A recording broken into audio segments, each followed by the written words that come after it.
ถานีวิทยุกระจายเสียงแห่งประเทศไทยจังหวัดเชียงใหม่ AM 1476 กิโลเฮิรตซ์สถานีวิทยุภาคภาษาชาติพันธุ์แห่งเดียวในประเทศไทยที่มีความทันสมัยเชื่อถือได้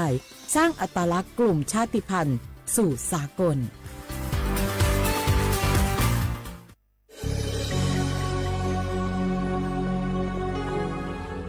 เกิดเป็นคนไทยเติบโตบนผืนแผ่นดินไทยจงภูมิใจในความเป็นไทยชาติไทยเรานั้นนับเป็นชาติที่มีความเป็นมาเก่าแก่ยาวนานเรามีภาษาวัฒนธรรมและมีสิ่งต่างๆที่เป็นเอกลักษณ์ให้เราได้ภาคภูมิใจในความเป็นคนไทยเราควรเห็นคุณค่าและมีความรักชาติหวงแหนแผ่นดินอันเป็นมรดกของบรรพชน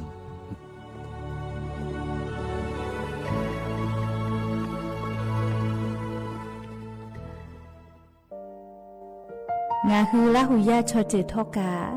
ไทมีกเวจอมออเอโลอาสะเลไกเปวิทัปปะตองาฮือมีมาลูจาเวโยงาฮือมีเวอเอโลแลมีจอมอเวอปาโลเกโลมุนมาโคโลโกเอเปเวโย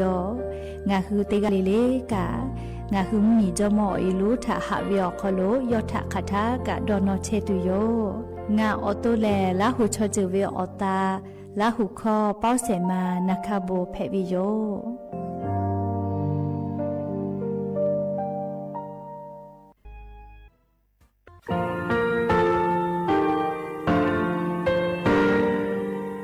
งาคือมีติปิเพกาวิชแลงาคือติกาติชูแลติเลเพกาวิมาเฮยาค่างาคือชอยาออตุคโลกาติเชวิออโครคาติผาคาชุโยอาชุโยวิโยกาคาเดติเลอติเกกาโพติลาวิทัปปะตองาคือชอยาอาสะติกาวิโยงาคือออตุคโลออโครคากาติเชวิอือเวอีเวมาโกติยาลิเลทอกาอายีอือเวคาชเวเพวิโยอลักวงาคือออตุคโลออโครคากาติยายามาเตียลาวิโลโกงาคือชอยาทอกาอาสะติมากาวิคาชูงาคือมีติปิเพกาวิเจแลงาคือติมูติสึติเพเลอติยาเลเลอาชุโยเวอวูปุตาเวกันติภาคาเสติเกคาเดกากาติเชวิทัปปะตองาคือมีติปิชกิเพลากาวิโยเชแลงาคือเทโจมโครคางาคือมียาถาตอคปิลาตาเวปุดาเวติชเสนีเสหปามัชหปานิงาติชออกขอบทาหมอวิทยาลัยวิชาการศึกษาประสานมิตรโกเวออคโลจากเกรธาไทโจมคุโฮกางาคือมียาถาปิยาลาตาวิตอคติพายโย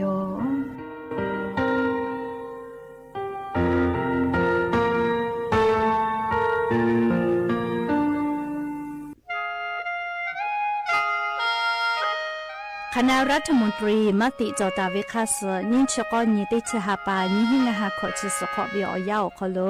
มติจอเลจิชิตาเวคาสงาคือมียาบะติเวพ่อปะหาจอเชเวงาคือไทมีกรขอเชอวิชอติพาทาบะติปีแต่ก็แลจิชิตาเวคาสมีเวอเลี้ยวค่ามาตราติชิสอคโลกุบตาเวงาคือมีอคโลชอตอชอลุพ่อเวพระราชบัญญัตินิหิงาหันชินิขอคโลกุบตาเวคาสไทมีกรคโลพอลุลาเลเชลามอวิชอติพาและทะเบียนประวัติพาคเดเจจอวิชอติพาไทยมีกรคโลลุลาตาวิมีเวอเลี้ยวค่ากฎหมายค่าเสือคเดลุลาเลเชเพตัวอโปงาคือมียติพาถาสถานะคนต่างด้าวเข้าเมืองโดยชอบกฎหมายก็เวบะติพาติปีแต่ก็แลจิชิตาวิโยเปตาเลมาตราสือทวิอคโลกโกบุตาเวพระราชบัญญัติสัญชาติมีหิงาหาหิขออคโลกโกบุตาวิแลงาคือไทยมีกรคโลปววิชอไม่กะอปออิติพาไทยมีกรคโลเชมอและทะเบียนประวัติอคโลบะมาโจเฮเวกายาติพาแลสัญชาติไทยติพาลอเพวิเจกุทิออติอคโลโลโกสำนักบริหารการทะเบียนกรมการปกครองออติอคโลกาจาจาดาเลกาจาลอยวิเจออกานิเวตันจาวติพาแลนี่คือทะเบียนประวัติค่าซื้ออเพซานาอคโลอาจุยากาติเวอญอยาอคโลจาลอยเพวิเจนี่ชกอนี นี่ติชาปานี่งาหาขอชกขออุโสจิแน่จะกะลิงาคือไทยมีก็คโลมาติคอรมอนชกนี่ติชาปานี่งาหาขอชสขอคโลดีชิตาเวคาเสงาคือมียาบะติพามาจอเฮเวไม่เลกะบะมาจอกะไทยมีก็คโลเซเชเพตุเวบะติพาติปีแต่โปเลดีชิตาเวคาเสติปอกก็อยู่เวลาเลนอลาวิโยแม่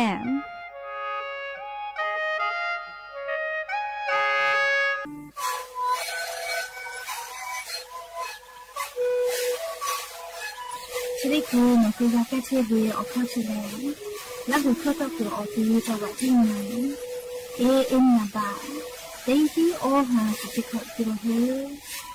另外人老高跑我呀在这边那里，回来在去那里，人可别我呀在那里开打来，跑那里下跑来，另外人那个考考车位，人那个考考车什么那考不没得做。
อบูดัจจาวิโยอย่าเพิ่งหาติปอทอกาดัจจาวิโอเนียยาชอคโลงะคือติปอกกะมีลาแล้วจป้าอุปาโลเชตาวิงะคือราหุยาติภาเกอไรกาอบูดัจจาคโลอคอกะกอกะดักอิเชวิทัปตออลอเปเตกาเลเลทะตาอุยอยาวิโอคโลละเซจาเลอไรกาอบูดัจจาคโลหะอยู่ลาวิโยแมหาวิอวิอนี้ลาหุยาค่ะพ่อเชพ่อโลเชตาวิค่ะคิเพเชลีนาเตกาเลเลทอกา จ้าแม่ดอแม่แม่กาแม่ฮาเลดอซาเชลเลยนะจุดเจ้าเวียยากันนี่คือไทยมิงก็อคโลแลมุกะเวียยาเพวิทัปตองะคือเตกาเลเลกะมุกะเสมาคัสปอตอลาตาเวอานาอังกอติพัทธะนี่คือตอดะแลปุกะกะกิตัวโปเตกาเลเลกะจ้าเวดอเวเชเวจอเวติจิเลเลพ่ออายีอยู่แลอาชุยอตัวยอยกะทาคเดญหาซาดักอิสิแมและยันยี่เวียยาคโลทอกะชเดซอคโลแลสเปเตญียันยี่แลติชนี่ฮาปาดิสิบาฮาปาคโลยันยอติชงานญีมูญีเพวิโยและจะขอทอกะญีหินชงาขอสขอหาเวียเวียเนี่ยราหุยาติเผาเตฮาเลเลเวียยาฮินาริควายตาแล้วก็นาริทักขกายเตฮาเลเลงาคือลาหุคอรายเก่าบุดะเจ้าคโลลาหุคอตอกไอเทวิโยวิทยุเรดิโอพอ AM ติฮิโอหาสจิกกิโลเฮิรตซ์เตไลพอลาหุคอตอกไอเชอปุตตะเลกานิพอเตพอแล Facebook Fan Page สวทเชียงใหม่ AM 1476พอกะไลฟ์สดติดต่อไอเทวิโยอวิยานีลาหุยาติภาติแกลาหุคอพอนาเลนี่คือละหุชจิตาโอกาปิดักไอแพวิยมแล้วอย่าปื้อห้าวิอยาวคโรทอกะยูเวลาตาวิซาตาอลอติพาทอกะไลรอยูเวลาตาวิโยแม่จะได้คือเล่งอ่ะคืออลอเปติลอติแกยูเวลาแลกาดะเจดักไอตัวเวแลยานิงอ่ะคือมีอคโลแพกไอเชวิอเจ้ายามูชามูยิมกะมูฮอพ่อจานดะเวซาตาอลอติพาทาอลองอ่ะคือยูเวลาแลติแกกาดะเจดักไอตุโยแมมจุยจอปากกรมอุตุนิยมวิทยาพ่อยุคือฉันแต่นี่แหละอลอซาตาปิลากิตาวิแลนี่คือไทมิงกอคโลกะจะได้สเวียยาแลเล่มูยีกาลากมกาวิมูฮอกอมากะลุลาตุโยเจกูให้แหละฟาตาก็เวลาแม่เล่เฮก็งาคือไทมิวนาติต่อพ่อแลติชงันตาเลติชุขอนเจยันซอปอเจติเฮเลมกาวิมุฮอกอมาติดีลุลาตุโยเจลุลาวิทยาทาเลมุกาวิอซาอุฮภูมิตาเลอองศาใหญ่ตุโยเจก็เพื่อเลกาเลมุกาวิชกาลาไวเวเคเลเล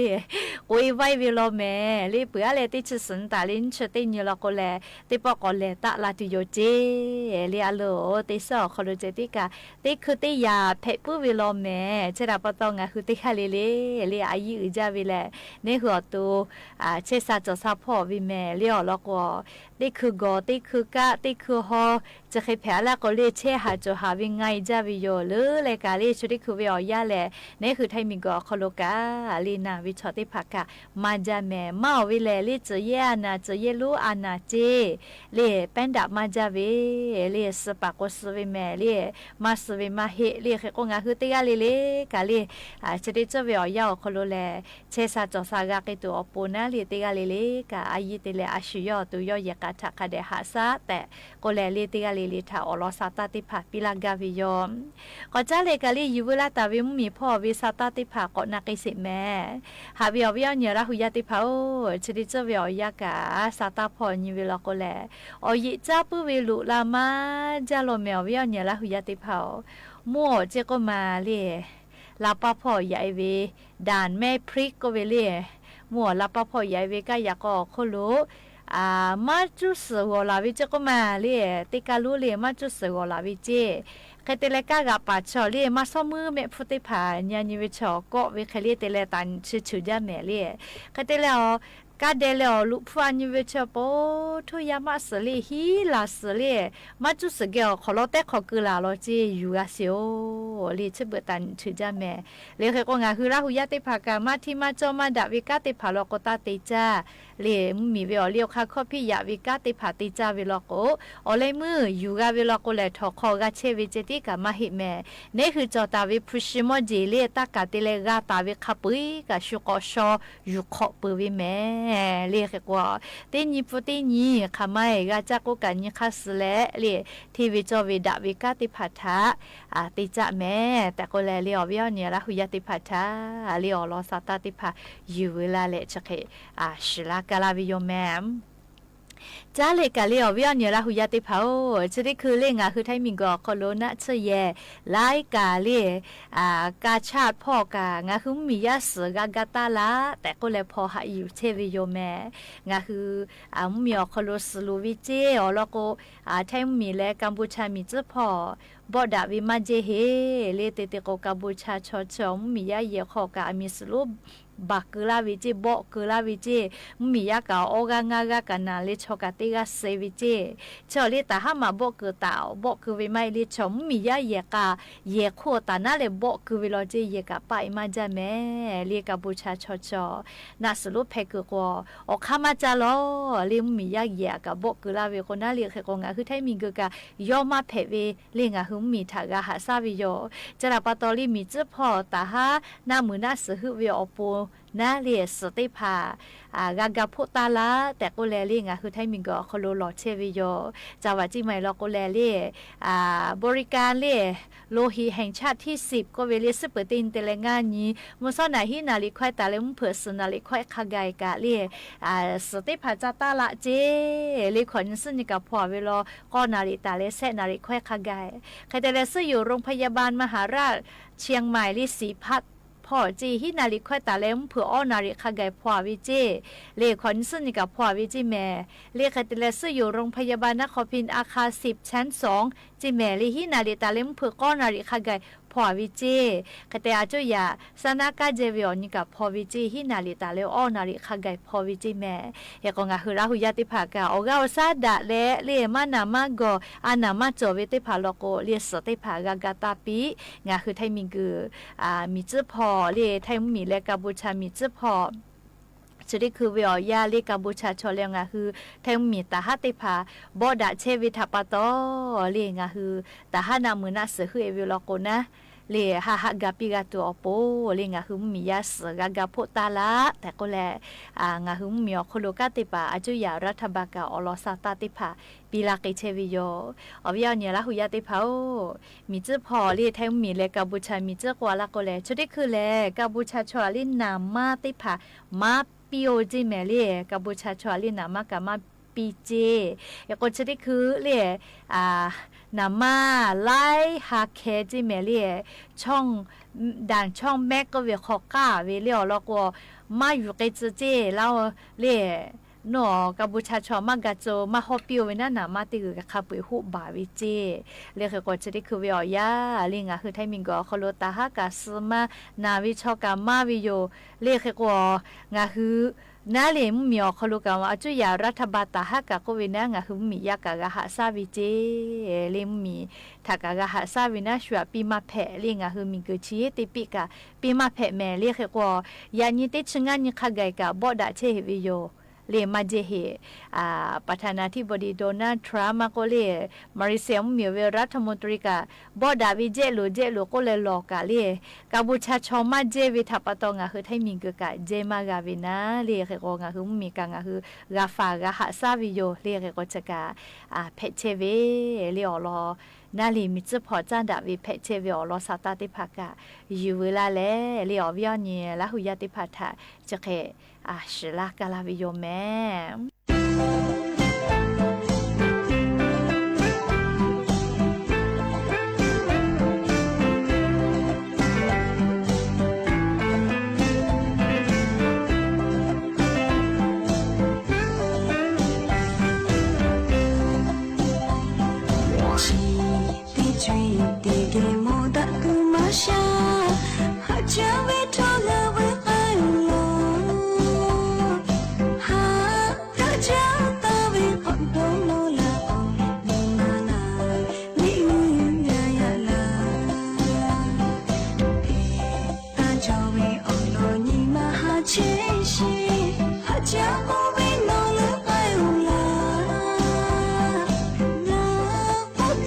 追不要起到比較，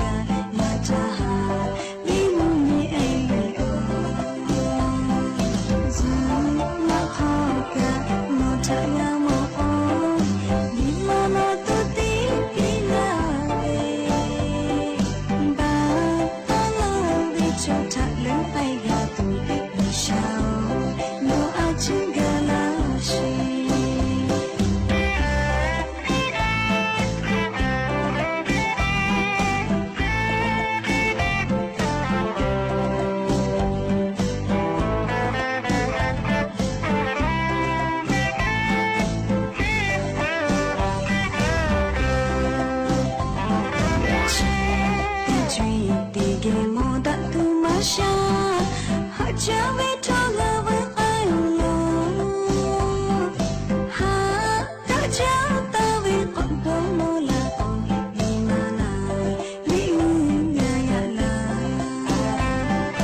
นาซาวิลิคอยติพาทอกะกากากานาไกเป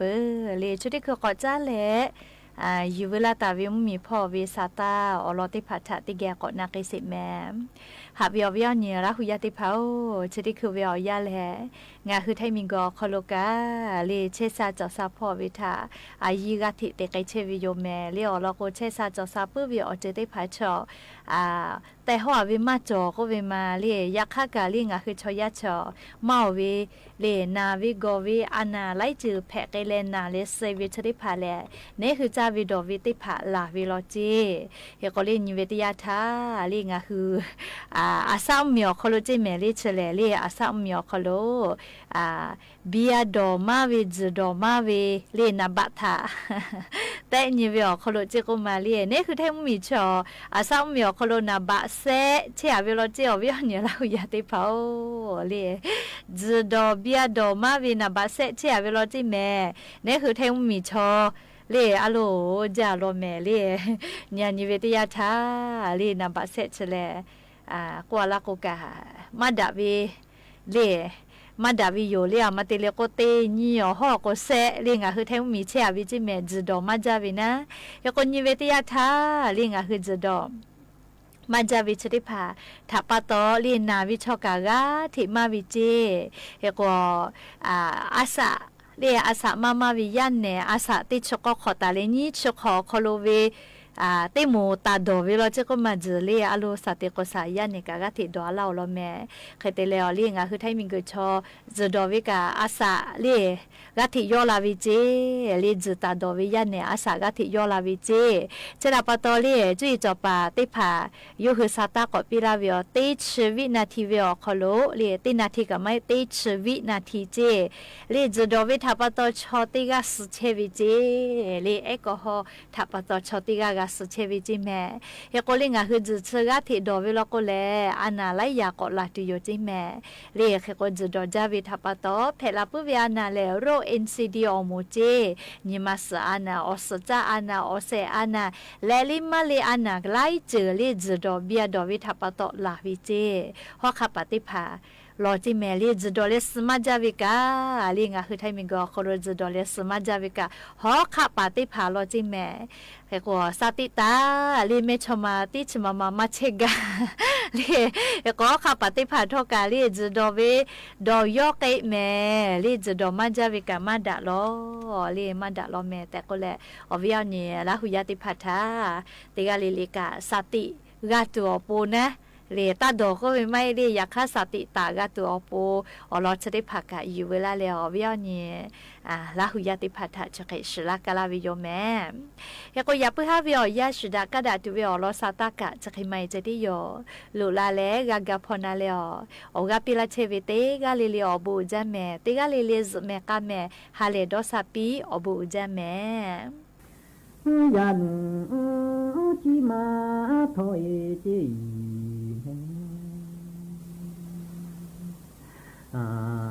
คือโฟละดองคาเบติอาเลบุลูละโฟมิโคคาเบติอาเลบุจีเอลิกาจีเวลาเลพายันลาอยู่ป่วยขาคืออยู่ป่วยเจดุนเวอยู่แม่อาทีขอปีบาตาเลจิมาดียันขอเสือขอกาลาโอเนเมื่ออาลิปิโตชมชินิกาบุรุเจขอขับเดลินโคบาลาโลเมอาลีมุดาอาลิกาดาเลจิมาดียันขอสือหาสือโคทาก็มีลาเลียว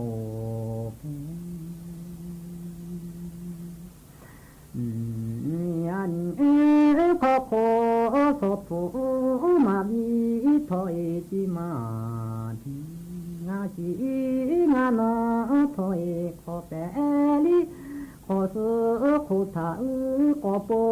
เหล่าแม่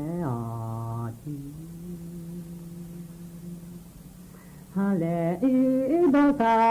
ขาบีโจตูเวโอทีขอตายาวูขาลาโจอาแม่ทีมือราชีตอกาเอกามือสือนาฟูสุเจโดญาวิเจ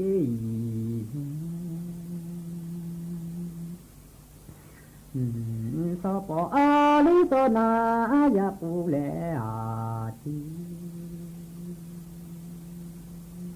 ขอบีฮาบีหุยกูอาเบลิอุนกาเพเตกาลิปิกาจุเอยูนาทีสุโขสุมามาบีเอลิโคทาเวกูอาลิโกลิปิลู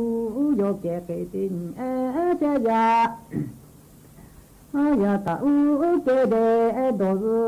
ve che yu le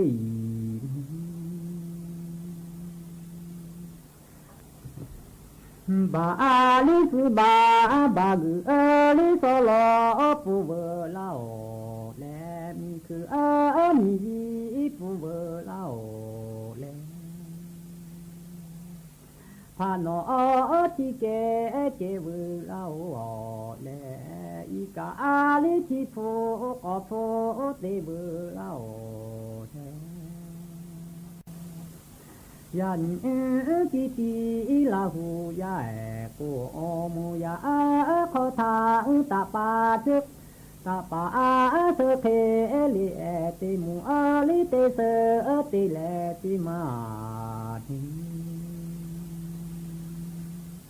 มามูเจโย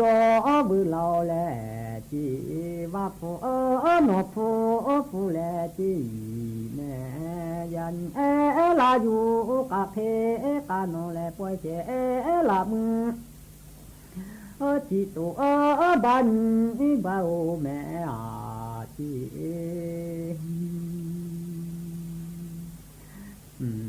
ยันที่แม่ก็ตามือกาเจญาบุจีแม่ว่าป่าเจขอว่าผู้ปีแลจีมาเนียจีคือแต่แลวันยาบุจีคือมีแต่แลจาญาบุอาจี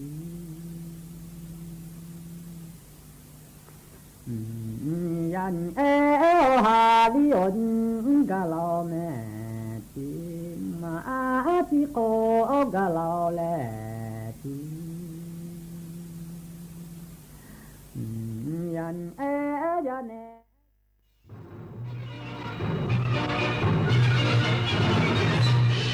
สถานีวิทยุกระจายเสียงแห่งประเทศไทยและเครือข่ายทั่วประเทศเสนอข่าวต้นชั่วโมงรู้เร็วรู้จริงเกาะติดทุกสถานการณ์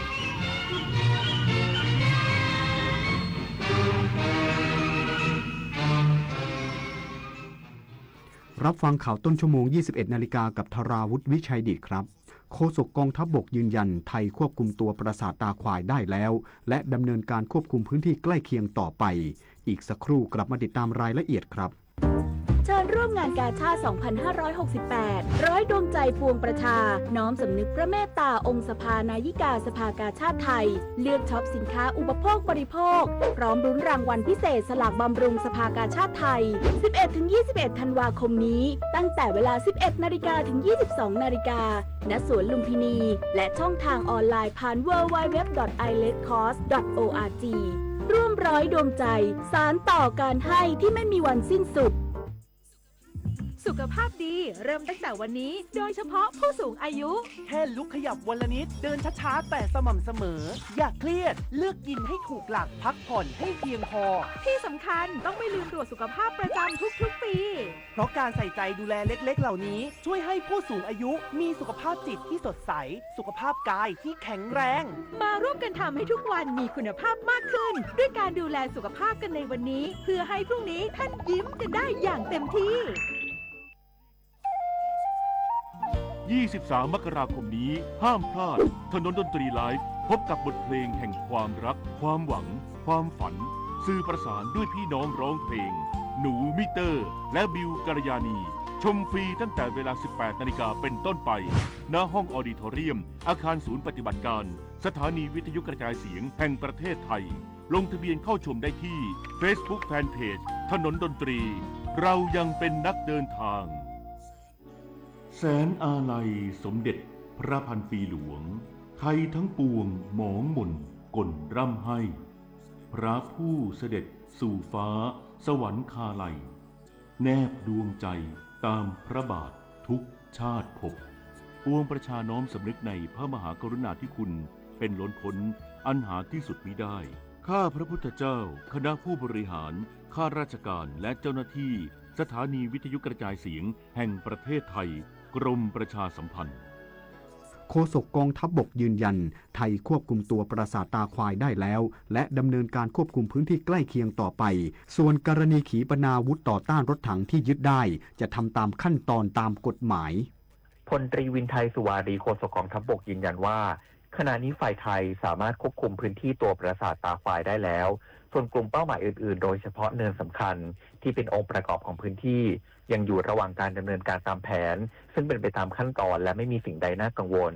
ส่วนพื้นที่เนินสำคัญประมาณ 12-13 จุดกองทัพบกประเมินว่ายังอยู่ในขีดความสามารถที่จะดำเนินการได้ตามแผนที่วางไว้ส่วนประเด็นที่ไทยยึดขีปนาวุธต่อต้านรถถังนำวิถีรุ่น GAM 102 LR จากฝ่ายกัมพูชาได้จากการเข้าควบคุมพื้นที่และมีกระแสข่าวว่าทางการจีนติดต่อเพื่อขอรับคืนนั้นขณะนี้ยังไม่ได้รับข้อมูลหรือการติดต่อขอรับคืนจากทางการจีนซึ่งยุทโธปกรณ์ที่ตรวจยึดได้จะจัดเก็บและควบคุมไว้ก่อนซึ่งแนวทางการดำเนินการในระยะต่อไปจะพิจารณาหลังจากภารกิจในพื้นที่เสร็จสิ้นแล้วทั้งนี้โดยหลักยุทโธปกรณ์ที่อยู่ในพื้นที่การรบและอยู่ในอธิปไตยของไทยจะต้องอยู่ภายใต้การควบคุมดูแลของฝ่ายไทยสำหรับการดำเนินการครอบครองจัดเก็บหรือดำเนินการในลักษณะใดต่อไปถือเป็นขั้นตอนที่ต้องพิจารณาภายหลังภายใต้กรอบกฎหมายและความเหมาะสมปริญญวิทย์เปี่ยมสมบูรณ์รายงาน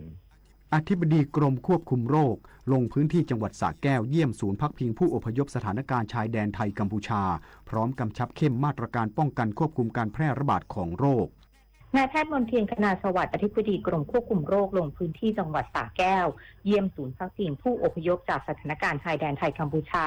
ติดตามการดูแลสุขภาพประชาชนพร้อมให้กำลังใจเจ้าหน้าที่ทุกภาคส่วนที่ปฏิบัติงานในพื้นที่และสนับสนุนเวชภัณฑ์ที่จำเป็นสำหรับการป้องกันควบคุมโรคพร้อมกล่าวว่าเพื่อดูแลสุขภาพประชาชนในศูนย์พักพิงโดยเฉพาะการป้องกันโรคติดต่อที่อาจเกิดขึ้นจากการรวมกันจำนวนมากจึงให้ทีมปฏิบัติการด้านสาธารณสุขของกรมควบคุมโรคทำงานร่วมกับหน่วยงานสาธารณสุขในพื้นที่อย่างใกล้ชิดเพื่อเพิ่มความเข้มข้นของการเฝ้าระวังโรคการคัดกรองอาการป่วยและการควบคุมปัจจัยเสี่ยงไม่ให้เกิดการแพร่ระบาดในศูนย์พักพิงพร้อมเน้นย้ำให้ดูแลกลุ่มเปราะบางต่อเนื่องทางนี้หน่วยงานสาธารณสุขในพื้นที่ได้เฝ้าระวังอาการป่วยของประชาชนในศูนย์พักพิงอย่างสม่ำเสมอควบคู่กับการติดตามประเมินสถานการณ์ด้านสุขภาพอย่างใกล้ชิดเพราะขอความร่วมมือประชาชนปฏิบัติตามคำแนะนำด้านสาธารณสุขอย่างเคร่งครัดเพื่อลดความเสี่ยงด้านสุขภาพและป้องกันการแพร่ระบาดของโรคช่วงสถานการณ์ดังกล่าว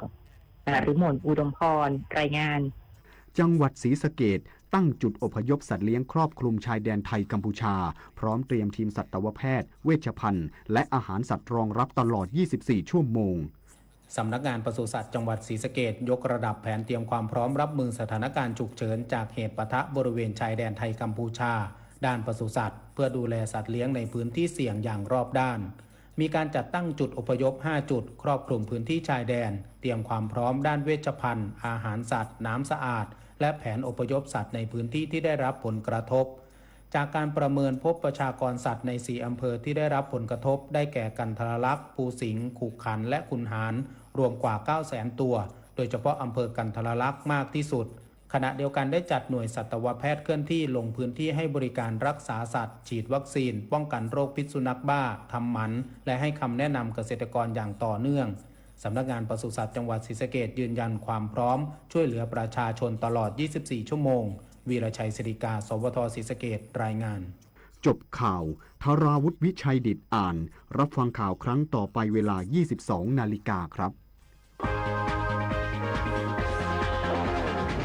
ติด ตามข่าวที่นำเสนอไปแล้วได้ที่ www.thainews.prd.go.th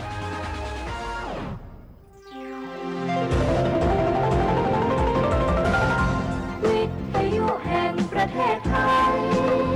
ให้ความรู้คู่ความสุข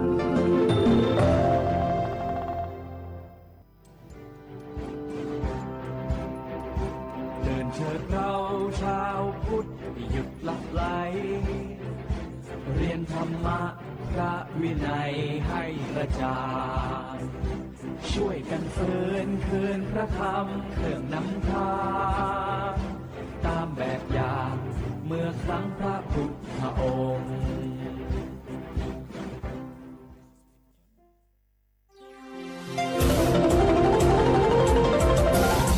วิทยุแห่งประเทศไทยให้ความรู้คู่ความสุข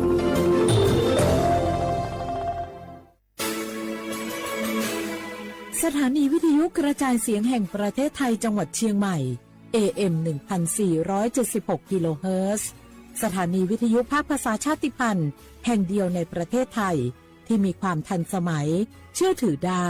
สร้างอัตลักษณ์กลุ่มชาติพันธุ์สู่สากล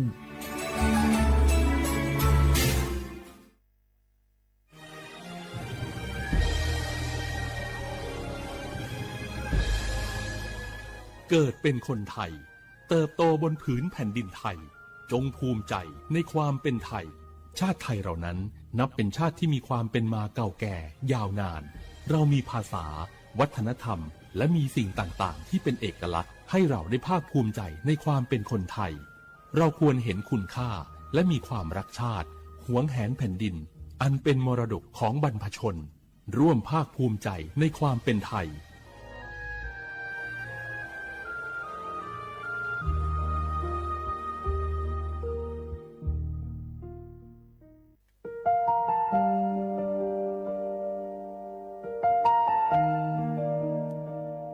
ขอน้อมเกล้าถวายอาลัยสมเด็จพระพันปีหลวงพระแม่แห่งแผ่นดินผู้ทรงเมตตาเหนือเกล้าขอพระองค์เสด็จสู่สวรรคาลัยข้าพระพุทธเจ้าข้าราชการและเจ้าหน้าที่สถานีวิทยุกระจายเสียงแห่งประเทศไทยจังหวัดเชียงใหม่กรมประชาสัมพันธ์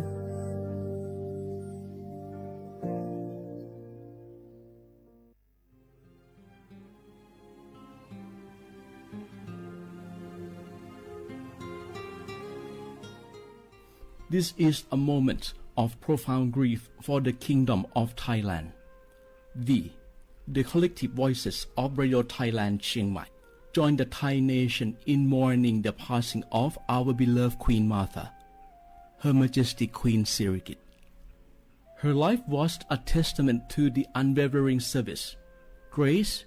and deep love for the Thai people. Our humble condolences and thoughts are with His Majesty the King, the royal family, and all the Thai people during this deeply sorrowful time.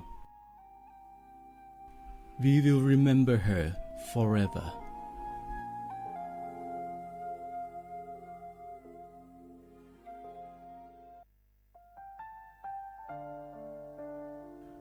Adua Thai มิขอส่งเผาอามา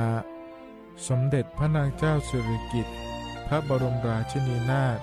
พระบรมราชชนนีพันปีหลวงควยตาโอดาเลียกาชายันดาชอเนมาอายออามามิขอเปียวเนไทยมิขอกะดูอาคาชอเจอกะดูเงเกเนลามาเอดิเชนีถามิเน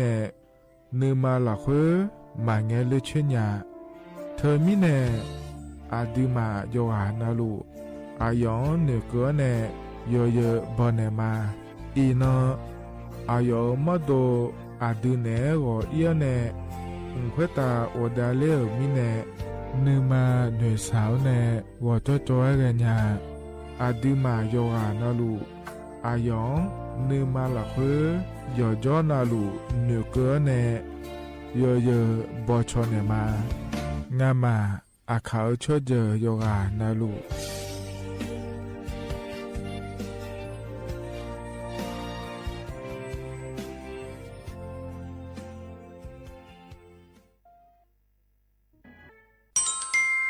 အရင်ညကြလာငယ်အနညီချေဝဘလာချေစီအခုညီဖငါရကိုချစ်စငယ်နော်တကခဏလမတီယာဘောကြောလောအရင်ညီစန်ချကကောဆာလိုဒချဘနေကဒူဒေလဲဘောဂျာငါဒေယညဒေ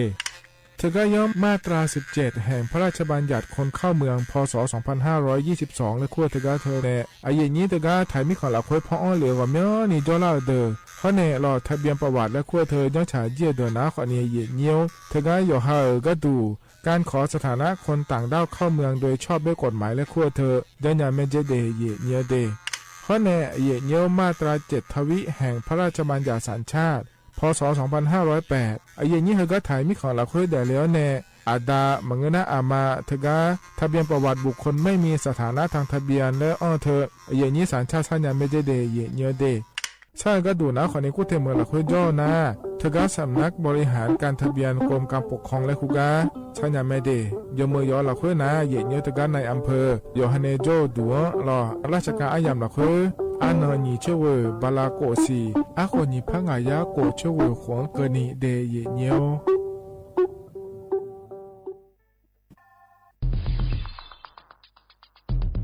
แค่3 ปีความเสียหายจากอาชญากรรมไซเบอร์ของคนไทยพุ่งทะลุถึง 94,000 ล้านบาทหรือเฉลี่ยปีละ 30,000 ล้านบาททุก1 ชั่วโมงเราเสียเงินกว่า 3.4 ล้านบาทให้กับมิจฉาชีพออนไลน์โจรไม่เห็นใจคนอาชีพไหนอายุเท่าไหร่สถานะทางการเงินแบบใดหมอพ่อค้านักธุรกิจนักเรียนแม่บ้านข้าราชการเกษียณทุกคนตกเป็นเหยื่อได้เสมอและวันหนึ่งอาจเป็นคุณหรือคนที่คุณรักเพราะจุดอ่อนร่วมของเหยื่อคือความเร่งรีบขาดสติหรือแม้แต่บางครั้งก็เกิดความโลภจนเกินไปอย่าปล่อยให้การกดคลิกเดียวลิงก์เดียวทำให้โจรยิ้มกว้าง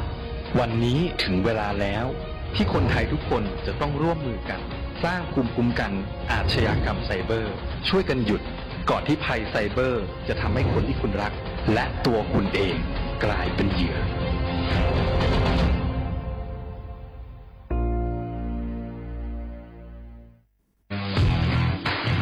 รัฐบาลไทยประกาศสงครามสแกมเมอร์รัฐบาลจึงได้ประกาศสงครามกับสแกมเมอร์ในฐานะที่สแกมเมอร์เป็นวาระแห่งชาติและในวันนี้ผมก็ได้ใช้โอกาสนี้มารายงานความคืบหน้าและเน้นย้ำถึงสิ่งที่เราต้องร่วมกันทำต่อไปรัฐบาลได้จัดตั้งคณะกรรมการอำนวยการป้องกันและปราบปรามอาชญากรรมทางเทคโนโลยีขึ้นมาโดยมีผมเป็นประธานด้วยตนเองเพื่อให้ทุกหน่วยงานทำงานไปในทิศทางเดียวกันเราได้มีการลงนามบันทึกความเข้าใจระหว่าง15 หน่วยงานหลักทั้งภาครัฐและภาคเอกชนตลอดจนสถาบันการเงินเพื่ออุดช่องโหว่ทางการเงินและตัดเส้นทางเงินของกระบวนการอาชญากรรมเหล่านี้ให้สิ้นซากรวมพลังคนไทยต้านภัยสแกมเมอร์นายอนุทินชาญวีรกูลนายกรัฐมนตรี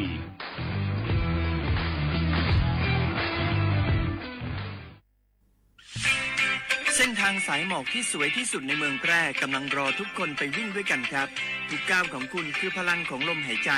ชวนเพื่อนชวนครอบครัวมาวิ่งฝ่าสายหมอกเพื่อโรงพยาบาลแพร่ในวันอาทิตย์ที่7 ธันวาคม 2568บริเวณลานกิจกรรมหลังวัดพระธาตุช่อแฮมาร่วมกันส่งต่อพลังแห่งความดีเพราะทุกก้าวของคุณช่วยต่อชีวิตให้กับผู้ป่วยในโรงพยาบาลแพร่สมัครได้เลยวันนี้แล้วไปวิ่งด้วยกันในวันอาทิตย์ที่7 ธันวาคม 2568พบกันบริเวณลานกิจกรรมหลังวัดพระธาตุช่อแฮนะครับสปสชโยอานาลูวาดูโยมือจซาดูลาเนียวนักกอลุคุมยาอุตาจซาดูเจียงหลังในยานีหลัวแม่บาประชาชนยาโกเชโกลาตาพอเดืองเฮลวยชอบาแม่ขอตีบัทยาวสิจนเนแม่ยอนนาเดญาจยังาลาและเชโฮ ADL ความดันเชลเบาหวานเชลมาเลอาเชียงแมมโมแกรมโฮอัตราซาวน์เนชเชลหนึ่งเงนักกะกอชกอมบิโยฮาอาเชียงมาเลชเชญานีชกอมบิโลกเอสนักกอมาทุจีคุยโฮทุจีรามิชาอายุยายังและทุเมอสิญญาเจมอนาสปสชติซุมจำยอสปสชเขต1เชียงใหม่นากาจำยองาซุมนี่เยงาซุมงาปโยดามโอเดนากาตีโกจำยอ นึมานากอนาลัวเดนากาเตซุมหนีซุมโยกานาลูกาตุเมเด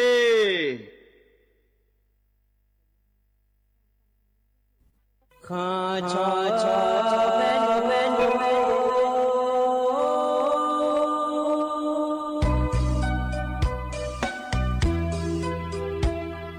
รานีจอผู้เลี้ยงดอกทุยอาคาเบรานีจอมเลี้ยงดอกชอยอาคาเบชอบพามาสิจอชาโล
从我和我做子女，有啊那路要了个嘛表妹，儿子啊那哦，就是才啊面家伙，听能啊呀别这呀姊妹，马东娘来嘛是娘子。Zagu tomo mateoje yoga nalu ya toga ma piume adama yuni dem ya bido menun chodem ko mi chao bie o ya wo ime ma pa ya mo mo se la ko mi khue ta jo ano ma pha ya mo ko ayam chala nge no mi ye nhung o thong phula ma ta shu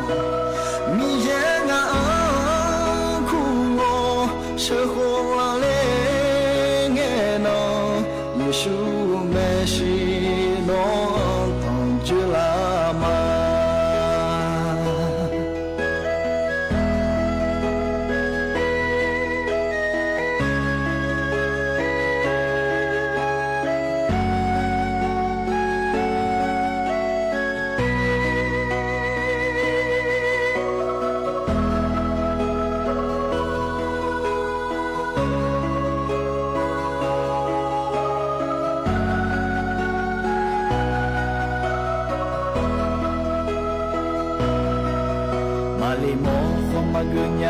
子，嘛唱莫和嘛做子鸟，有个那路呀留个嘛表妹，高子啊奈哦，就是谁啊年呀火，听侬啊呀别这呀姊妹。mà xin nhớ gì sao cứ cho mà chịu gì yo ana lu ya chong ga ma pyo me da ma yu ni do mya bi do me num cho de mưa ho mi chang bie o ya wo i me ma pa ya mo mô sẽ la ở kho khơi ta cho an mà phá ya mô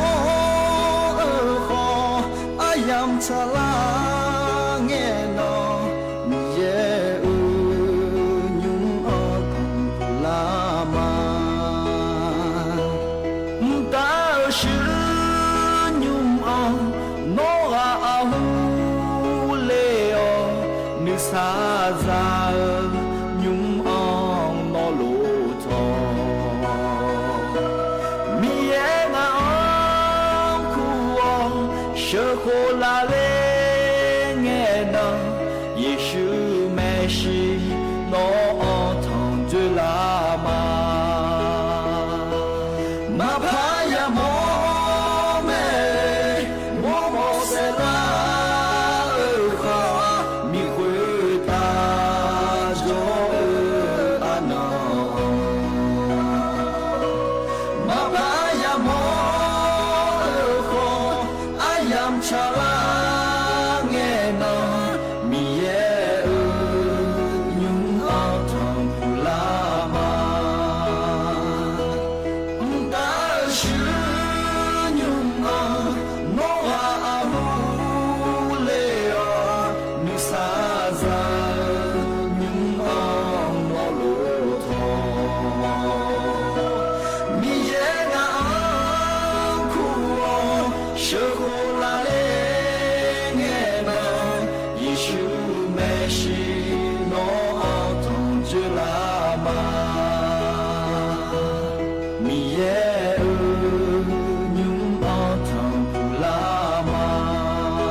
อุตุธรรมะอาเยนี้มีขันยาจวานาลุเนเดเยเนียวอินองเอลอเยเนียวยนนาลุทองเจอโลอาเยนี้มีขันยาจวานาลุเนพยาทองเจมีเดเยเนียเดเธออินองก็ดูลอจนเจอที่นองนชาลาแม่เดเยเนียวเดวันจันเงินงานในเยนี้ขอนี้อินองนามาดูกามาจอนี่อายาจอนฐานเนี่ยอย่าปิดอย่างงั้นเดียเนียวเดเธออาจจะมีนั่งอะไรแล้วนะเราเนียวเธองามาพวงอยู่ด้านเล่งาเยเนี่ยอาบอเวเราเยเนียงาบออาเยนี้เราชิงอาเจเลยงามางาจะพอจังเลยเยเนี่ยเราหน้าดูผังก็ดูนะขอเนี่ยจอนเจอเงินดูผังมาเจแล้วทุกจังเลยไม่ถ่ายที่มีเนี่ยเราเยเนี่ยงามาดูนะขอเนี่ยเธอก็เจลังเงโกนงเนี่ยอีกครั้งโอดาลามาเดเยเนี่ยเดแต่ก็บอกว่าเชื่อกาลาก็ดูเดแล้วมาเยเนี่ยล้อเธอมีเนี่ยล้อเยเนี่ยเธอก็ล้อจะแม่จะกะเอกะดานเนี่ยล้อเยเนี่ยน้าขอเนี่ยเธออายาเจ้าท่านเนี่ยปิดางเดแล้วจะกะเอกะดานเนี่ยเลยเยเนี่ยขอเนี่ยเยเนี่ยย้อนลูชอนแทนเนี่ยน่าหาลาวโลน่าหาดานาไม่เดเยเนี่ยเดทกาเนี่ยเราต่อชายบิบยอแล้วก็เยเนี่ยพอในบินาหาดาก็เนี่ยก็ต้องเชื่อขอเนี่ยบินาหาดามาเดฮอเนี่ยเรายังเอามาดูมาจอมินาเดืออาขาวก็ขอเนี่ยพอดาเนี่ยมาเดเยเนี่ยถึงมิเนี่ยเราเยเนี่ยเดี๋ยวแม่จะกะเอกะดาเนี่ยเลเดเยเนี่ยเดที่เขาเราจะรามาเยเนี่ยเฮกันเนี่ยนะอาเยเนี่ยอันเดี๋ยวแม่จะกะเอกะดาเนี่ยบิสิบิกามาเดเยเนี่ยเด อีนอเฮกาเยนี่แน่ทองเจ้าล้อเดือขาอันนอขอเนี่ยมองที่นอฉลางาเดเยเนียวบลาสีนาขอเนี่ยเช่นอีซีอาขนาเซติโขงาเดเยเนียวไทยอันนั้นอีนาวันจานล้ออันนอเชื่องาบลาสีนาขอเนี่ยธันวาคมและคู่สิเดอาโขนาขอเนี่ยหยิบพังอายาโกที่แยงาเดเยเนียวคณะโคตัวละโตล้ออาเยนี่แน่ทองเจ้าอีนาอายามละคือเยเนี่ยล้อเฮกันเนี่ยนะล้อเนี่ยต่อชาบินหาดาวเนี่ยงานในการตั้งเฉียวก็ก่อเฮเนี่ยอันถ่ายก็บินหาดาวเนี่ยล้ออายามให้เจล่าเฮล้อล้อบินหาดาวกันเนี่ยล้อยามเจียนะขอเนี่ยขออีมาล้อเยเนี่ยโยฮันน่ะล้อยังมันจะชาดูละคือจะดาล้อเดเยเนี่ยเดเธอก็ต่อชาขอล้อนะฮะดามาเยเนี่ย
เฮกันเนี่ยนะเราก็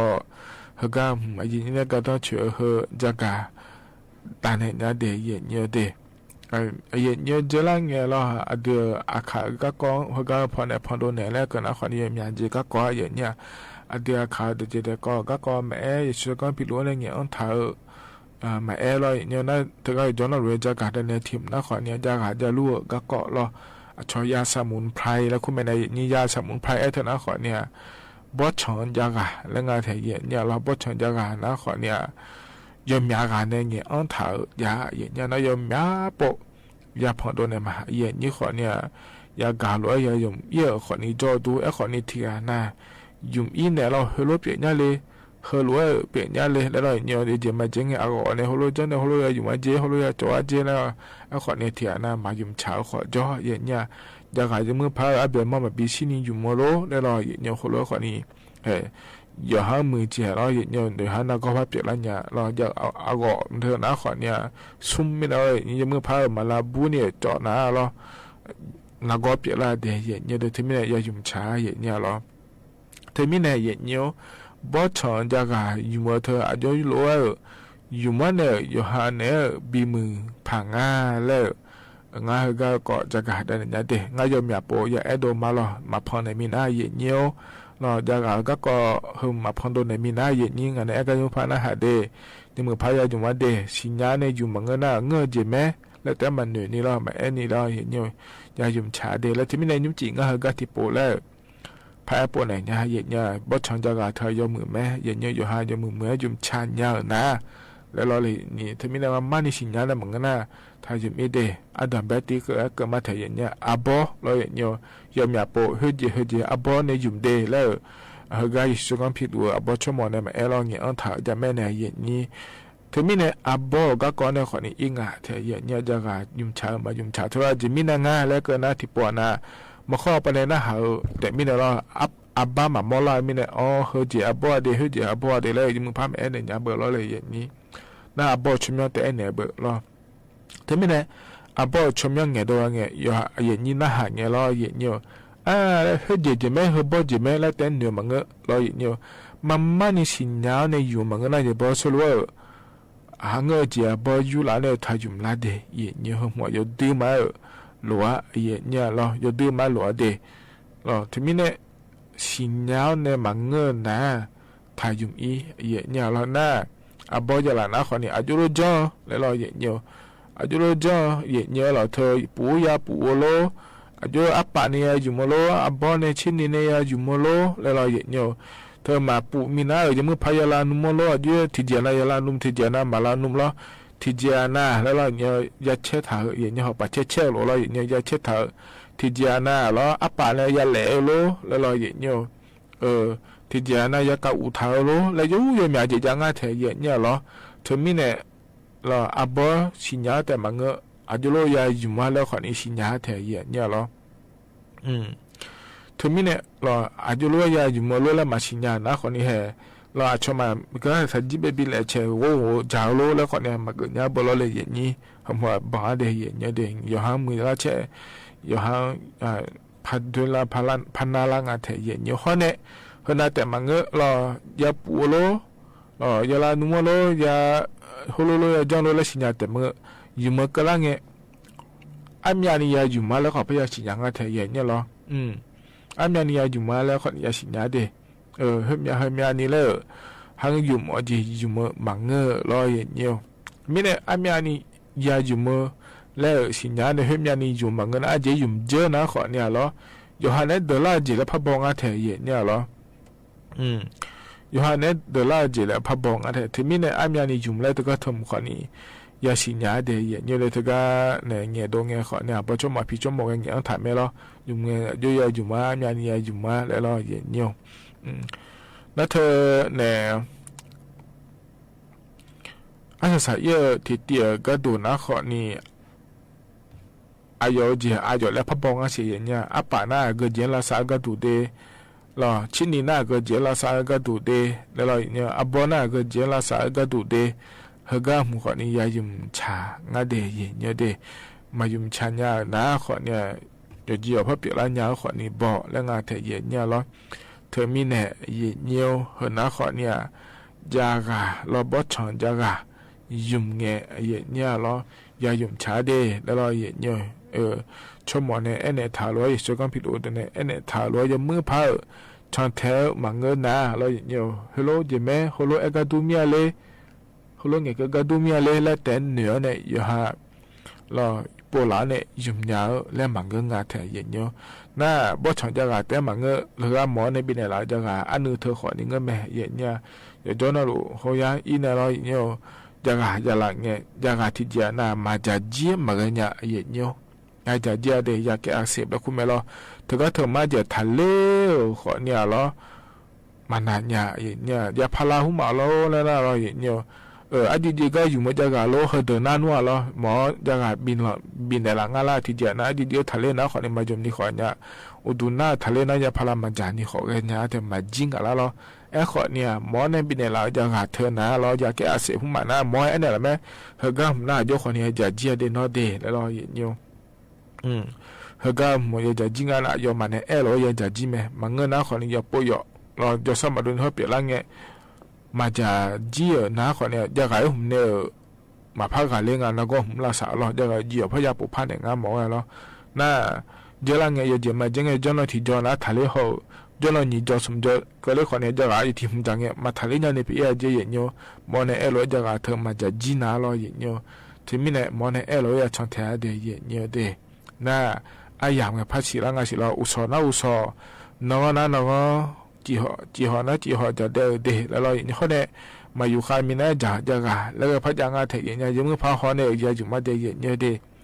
เขามาจะมีน่าจะกะเขาเนี่ยเขามาจะมีน่าจะกะเนี่ยจะ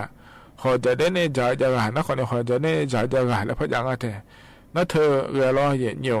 เขามาจะมีน่าจะกะเขามาจะมีน่าอันนี้ไอ้เกยามไอ้ดูรู้อยู่มาฉลางอ่ะเขาจะได้เนี่ยจะกะอาก็ยามอันจุลอยู่มาฉลางอะไรพระบัวเสียยิ่งเยอะเหรออย่าป่วยที่น่าเจ๊จะการได้เนี่ยมาเนี่ยขอเนี่ยจะหายจะช้าเดย์แล้วเนี่ยเลยเนี่ยมีเนี่ยเหรอนะขอนี่ยิ้มจีล้อเฮก้าวันนั้นอันละฉลาล้อเนี่ยก็ต้องเชื่อก็ขอจะหายยุ่งก็ดูล้อบ่ชอนจะหายแม่หมอในบินเนี่ยจะหายแม่เนี่ยจะหายน่ารู้ว่ายุ่งชาญาพายแล้วจะหายกาด้านเนี่ยบีซีบีกามาเดย์เนี่ยเด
อีน้องดูหน้าคนนี้เธอแต่ฉันเตลือรอฉันเตลืองามุกูฉันเตลือตะกาจิมาจ่อฉันเตลือและนายอนาลุสิญญาแม่แน่ยอตะกางาดาซีก็ก็ตะกาหูจีงายก็ไม่จีกว่าบิโดยุสอบิโดเมียเธอก็ยอดึมามือญาแลยุสอแวนักไงอันเหลือรวย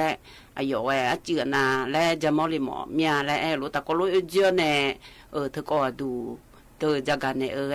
ที่อันนู้นที่จื้อชาวห้องมาชาวล้วนน่าหาเนี่ยเราจะเกิดแต่เราแต่ไม่เนี่ยฉันจะเลือกเนี่ยจะชกกันที่อะไรตะโกนน่าดำมาอีกเนี่ยเมื่อแต่เนี่ยเลยวันนั้นเราชอบพูดมาหลอกว่าจีก็มาเอาจีมจีไม่ขอไล่เมียว่าชิมนั่นเดือดเลยคุยเดียวบ่บ่สิบูก็เสียงจะรู้เจ้าหรอนั่นเธอก็เชื่อว่าน่าอึผาผางอึเรียกขวาอยมียาน่าจือนั่งมานั่งจือนี่มีเนี่ยผาเรียกคุณแม่ผาเชื่อก็ยบูบูบอกก็น่าหาวเนี่ยยอมือที่ก็มีอะไรงั้นจีเนื้อเนี่ยก็อุลีหรอจีน่าจะอุ้งยาจะกุญยาแล้วก็มังเงาเขาสิญญาที่ดอกงั้นมาเราคนดูแล้วเนี่ยยากาไม่เนี่ยช่างพูนเนี่ยพอก็น่าหาวเนี่ย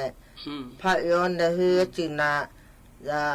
จาการเนี่ยลิเลอุลีแท้นายยนว่ามาร้อนเนี่ยก็ดอยู่ฮะดชอยมือไงนายมือยุงดาวเนี่ยกุจิกุญญาและชาวจีน่าชอชนะพิจุมาฉันไม่จีชอชาวน่าเนี่ยฉันไม่จีเนี่ยฉันน่าชอฉันไม่จีและบุตรดาวตัวจละ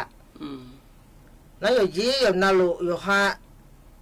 มือซ้ำมือจีแล้วเลยน่า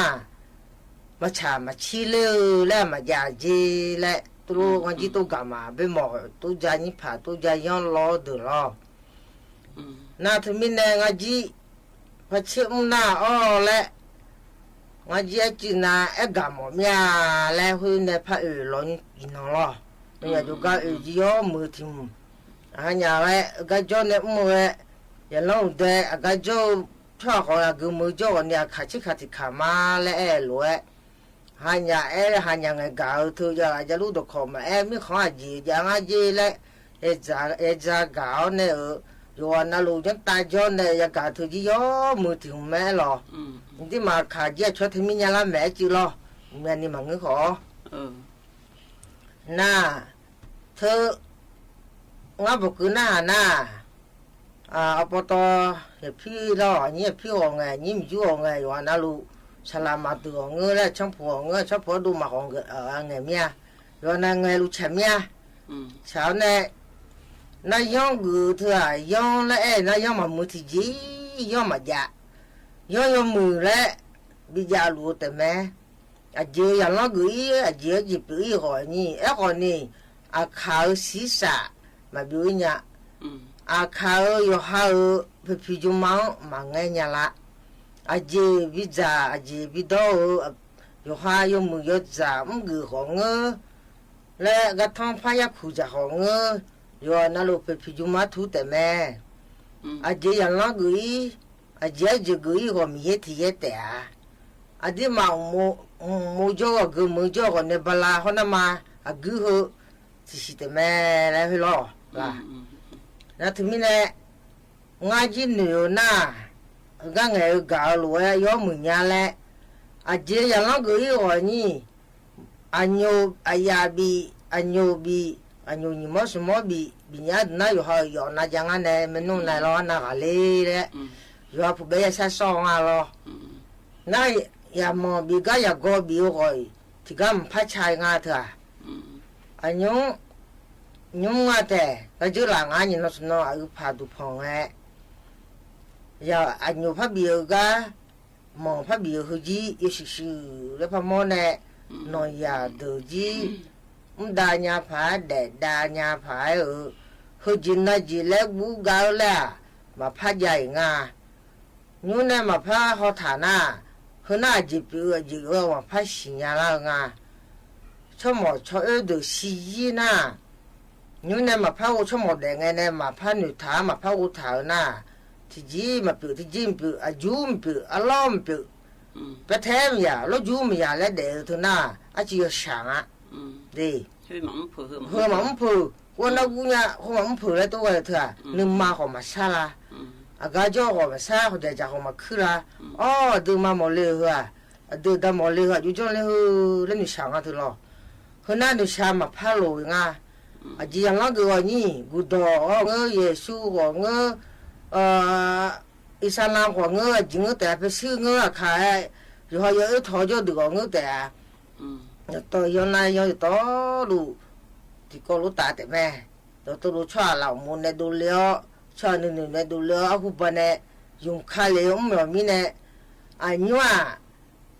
เอาหุบจะจุดเทนก็มาเดียงอ่ะนายดูจีนายนก็กล้าสบู่จอฉันไม่ขออีคือยกหัวมอ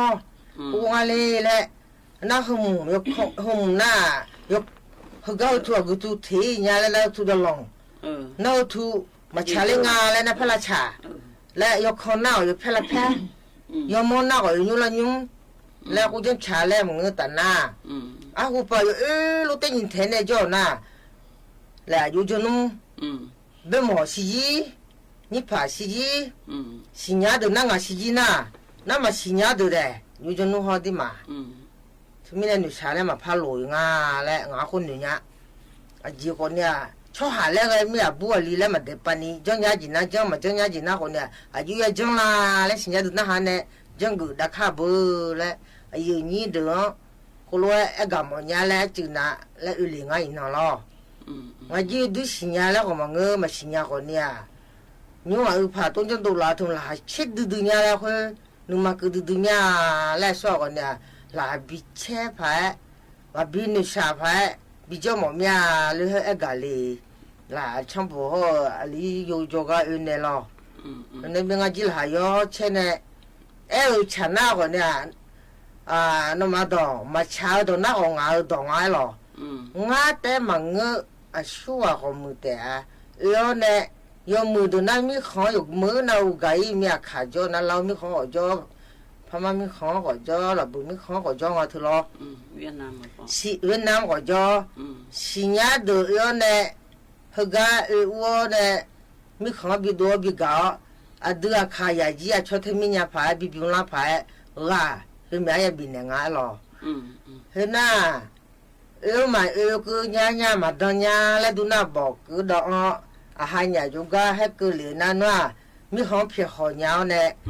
บิยุมดาญามียอมือที่กง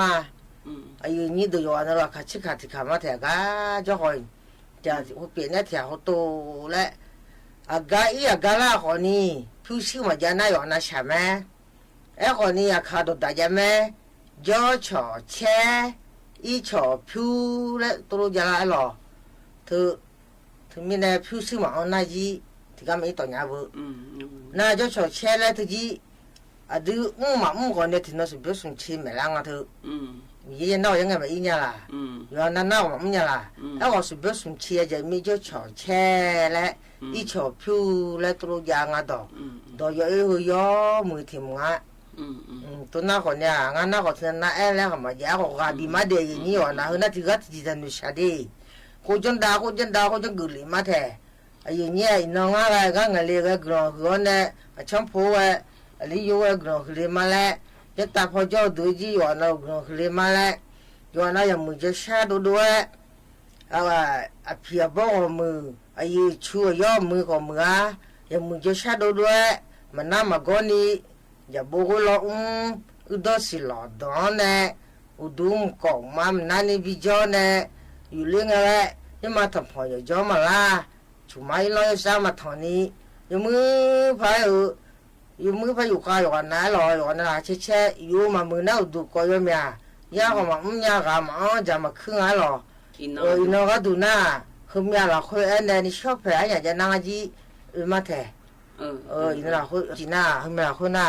ว่ามาคือกาจีพายหลงคือหน้าฉันตัวเลยอยู่หน้าเห็นยุสอหน้าจนหน้าก่อนนี้เธอเขาดอดูถึงในจนหน้าก่อนนี้เฮยุนหาลูมาเลยรออยู่ดื้อมามือหยาเลยตาแล้วไงอ๋อเหลืออยู่จีมาจอมีอยู่คือหยาบุรอคนนี้ยืนเงี้ยแต่ขยะเดือ这个这嘛叫好มือ好有个要叫好มือ这个成都了罗鸟呢มือเมีย不俺个这个一毛面不来多罗安年呢比个一毛面不来养他们都嘛产呀来好ที่เดือนนั้นเนี่ยหนูเนี่ยมาฉันยังแล้วหนูคนนี้ที่เจ๊เลยเนี่ยเฮนะคนนี้นักการเงินเลยเนี่ยแม่ยีเนี่ยนักการก็เลี้ยโยงเนี่ยจุกเงินเลยเนี่ยไม่แทงงานจุกเอาเงินเลยเนี่ยเนี่ยก็ก็จุกเปียดาวคนนี้อันยังโยกนักก็ดูแลเปียดาวเมียรอเธอไม่แน่แต่ก็ไม่จีบิโดข้อยุ่งสอบบิโดเธอนะคนนี้งาดาอายอบพังยูจูฮูยมยากาตัวจังก็เฮนะบิยมดาวแหละเทียมาบิสะพายและบิกะเกอและรวยหน้ามาหมอหน้าขอนี้หน้ามาหมอญาและเลยหน้าขอนี้พระบินหน้ามาในเรามายากะเกอดือขอจอบุญยุสอเทียงเลยแม่แต่อันนี้ล้อมิจิมายาหน้ายุสอหน้าลูมาและเธอมายาหน้าเจียเธอไงก็นั่นน่ะลีเยโมจิจุเจแต่เธอมีเนี่ยอายุหนึ่งญาและฉันต้องเรียนไงเฮียว่าน่ารู้เฉลี่ยและขอมาเงือบุรอมาเฉลี่ยแล้วขอมาเงือบุรอเธอก็ต้องมาขอเธอมีเนี่ยงานดางานดาเธอก็แบบพอยไงบิไงเธอตอนนี้เธอมีเนี่ยที่นู่นที่เจมี่ก็ไงอันเลยแหละตัวรู้เนี่ยมาตัวรอแล้วจริงเนี่ยจริงกันเราไงเนาะอยู่ในบิชาลิพาบิชิลิพาญาและอยู่นั่งเงลียยืนยิ้วงั้นแม่เธอมีเนี่ยนอดูนะฉันต้องรู้ไงกลางเลยมาแต่อยู่มาดูนะก็จะมีอยู่เกิดว่าเดือดขยันน้าคนนี้นักการเงินอันเลยรอยีเนี่ยยุ่หนึ่งญาเลยเฮ้ยนั่นแหละเฮ้ยแต่มาแต่เฮ้ยก็ดูนะรอยีเนี่ยบอยโยเยสวากูตะกะอำเภอดอยสะเก็ดจังหวัดเชียงใหม่ดีเนาะเพิ่นน่าจะเปียจบุญนามา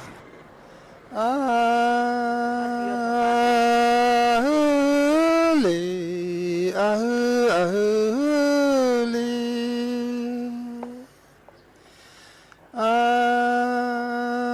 วะจาชอซะยูลีโลจิสามาปออัศญาเลสามาโลจิมานุอาบอญาเลอวิโอลีพุทธะญิสัชาบาลาฮงพุทธะชนะมาโยยาเทเนอวิโอลีโลจิเจมาจาโยโยสังพิวชิงปามาจายุจาทุงอวิโอลี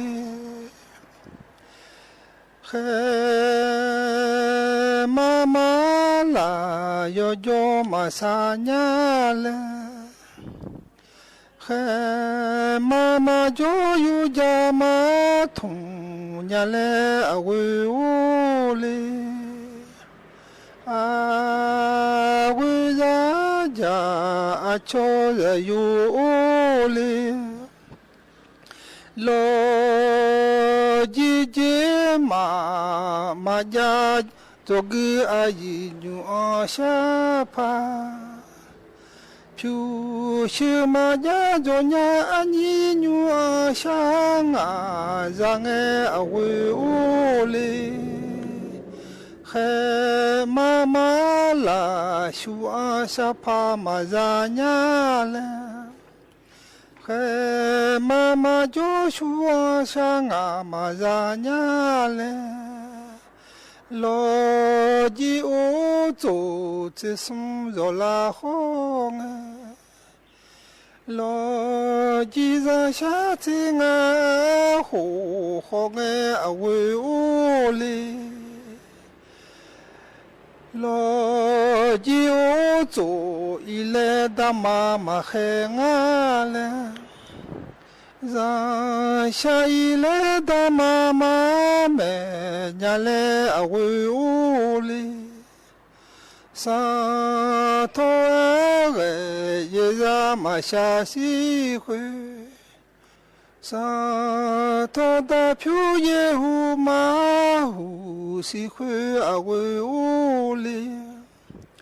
u ma za du do de ga za sha le ma lu 马上下把学书，红嘞马路啊为我嘞，啊为啥家啊吵啊有嘞，啊吵咪么提个要提上啊。mi de tera jo ba ma ga nyale awe ole mi mung ba ti ga jo pyo hole malo awe ole ka สถานีวิทยุกระจายเสียงแห่งประเทศไทยและเครือข่ายทั่วประเทศเสนอข่าวต้นชั่วโมงรู้เร็วรู้จริงเกาะติดทุกสถานการณ์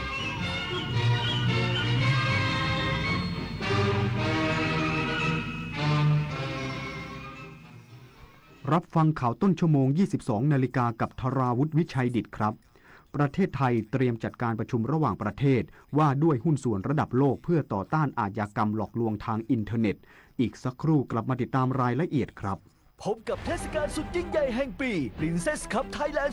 2025 การแข่งขันขี่ม้าชิงถ้วยพระราชทานที่สะท้อนสายสัมพันธ์ระหว่างม้าและผู้ขี่อย่างงดงามเดินชมนิทรรศการสุดประณีตเพลินไปกับคิดโซนช็อปสนุกเฟียร์มาร์เก็ตอิ่มอร่อยจากฟู้ดทักพิเศษสำหรับคนรักสุนัขกิจกรรม Dog Fun Run ประกวดสุนัขและการแข่งขันสุนัขใช้งาน IGP ชิงแชมป์ประเทศไทย 22-28 ธันวาคมนี้ที่สนามเป้าเข้าชมฟรีค้นพบความสุขของครอบครัวได้ที่ Princess Cup Thailand 2025เชิญร่วมงานกาชาด 2568 ร้อยดวงใจพวงประชาน้อมสำนึกพระเมตตาองค์สภานายิกาสภากาชาดไทยเลือกช็อปสินค้าอุปโภคบริโภคพร้อมรุ้นรางวัลพิเศษสลากบำรุงสภากาชาดไทย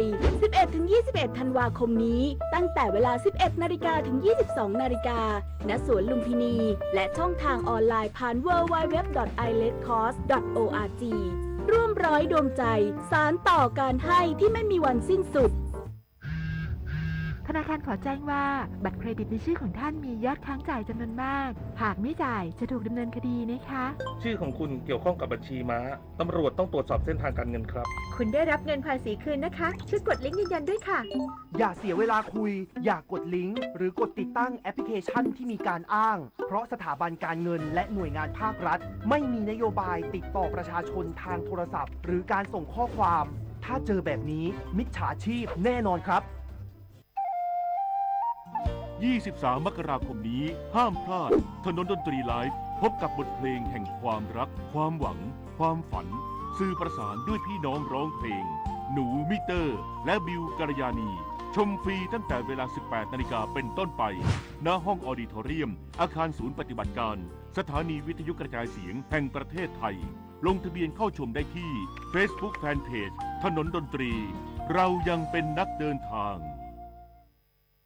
ประเทศไทยเตรียมจัดการประชุมระหว่างประเทศว่าด้วยหุ้นส่วนระดับโลกเพื่อต่อต้านอาชญากรรมหลอกลวงทางอินเทอร์เน็ตเพื่อแสวงหาทางออกการแก้ปัญหาออนไลน์สแกมนายนิกรเดชพลังกูลอธิบดีกรมสารนิเทศและโฆษกกระทรวงการต่างประเทศกล่าวว่าประเทศไทยจะเป็นเจ้าภาพจัดการประชุมระหว่างประเทศว่าด้วยหุ้นส่วนระดับโลกเพื่อต่อต้านอาชญากรรมหลอกลวง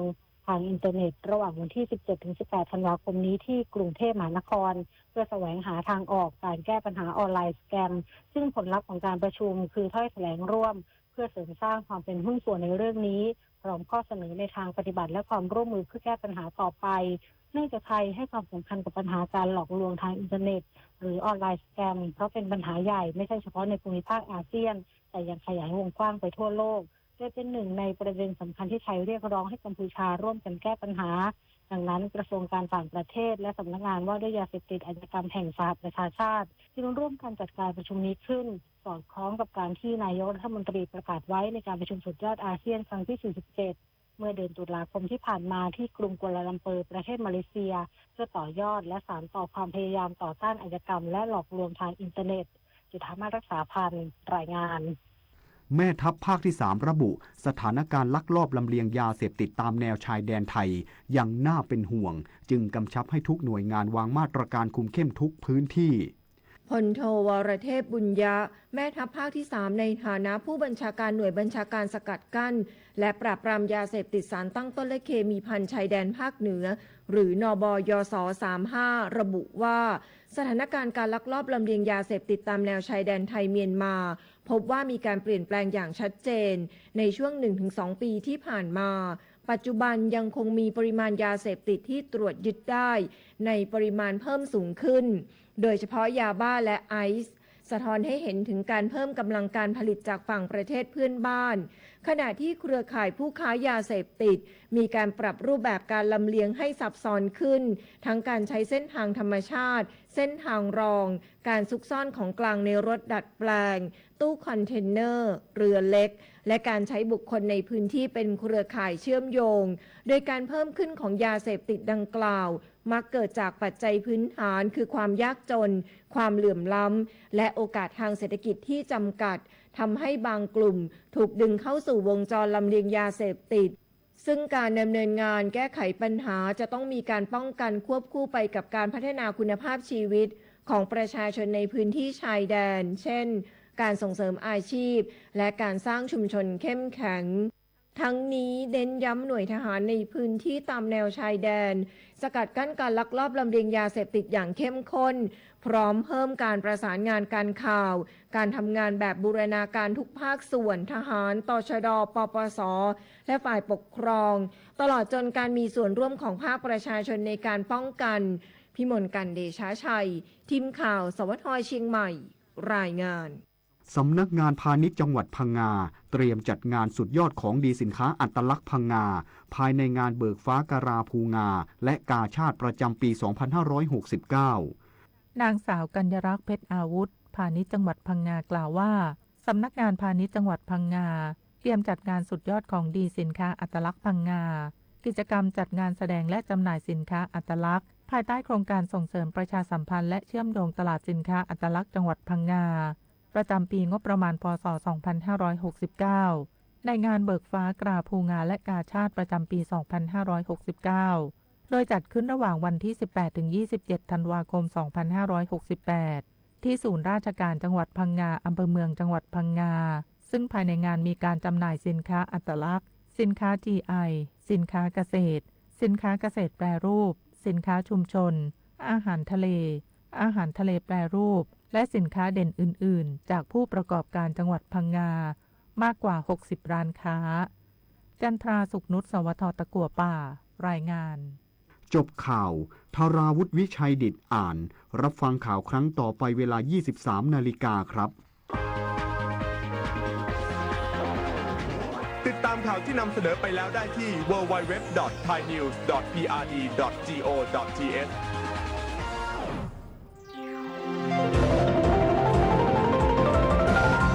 วิทยุแห่งประเทศไทย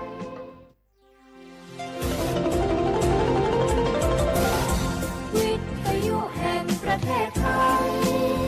ให้ความรู้คู่ความสุข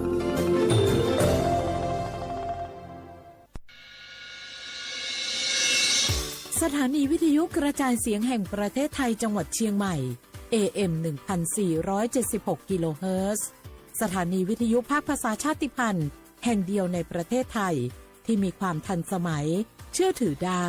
สร้างอัตลักษณ์กลุ่มชาติพันธุ์สู่สากล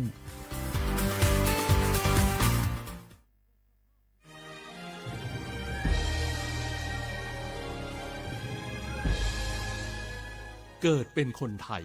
เติบโตบนผืนแผ่นดินไทยจงภูมิใจในความเป็นไทยชาติไทยเรานั้นนับเป็นชาติที่มีความเป็นมาเก่าแก่ยาวนานเรามีภาษาวัฒนธรรมและมีสิ่งต่างๆที่เป็นเอกลักษณ์ให้เราได้ภาคภูมิใจในความเป็นคนไทย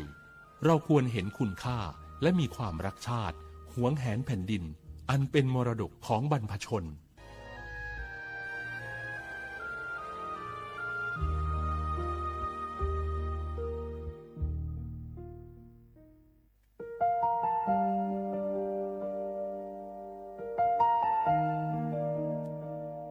ขอน้อมเกล้าถวายอาลัย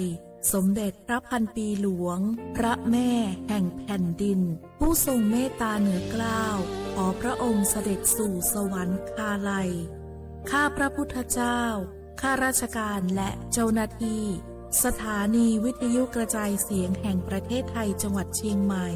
กรมประชาสัมพันธ์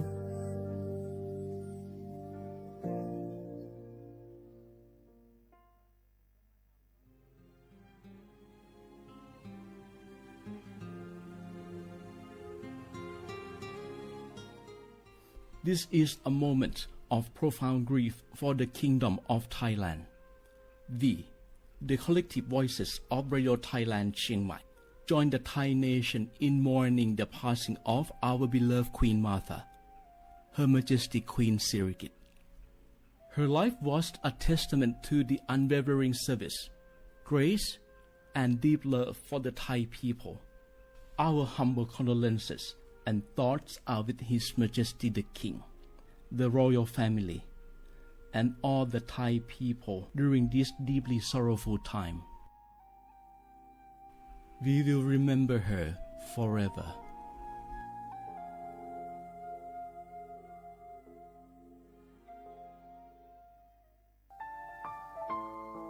เฮาข้าพี่น้องเจ้าคือไตมีตั้งหม่องเจออันเจ้านางหอคำสมเด็จพระนางเจ้าสิริกิติ์พระบรมราชินีนาถพระบรมราชชนนีพันปีหลวงเลยเข้าสวนหมักหักคำนนเพกว่าย้อนสู้เก่าตึงปันเฮาวิเย็นขวัญเงาเจ้าเฮาขาหอดถึงตีสุคติกัดเย็นเสกำเฮาขาพี่น้องก้นคือไต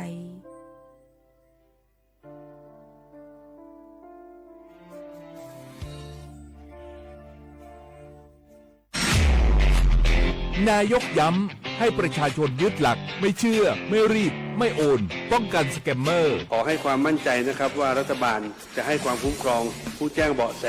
อย่างเต็มที่และอยากจะขอย้ำอีกครั้งหนึ่งว่าให้แจ้งในช่องทางที่มีอำนาจหน้าที่โดยไม่รอช้าเพื่อให้เจ้าหน้าที่ได้ดำเนินการได้อย่างทันท่วงทีและถูกต้องตามกฎหมายขอให้พี่น้องประชาชนได้ยึดหลักเพียง3ข้อก็คือไม่เชื่อไม่รีบและไม่โอนซึ่งจะช่วยให้เรามีสติพิจารณาอย่างรอบคอบและจะป้องกันการถูกล่อลวงได้รวมพลังคนไทยต้านภัยสแกมเมอร์นายอนุทินชาญวีรกูลนายกรัฐมนตรี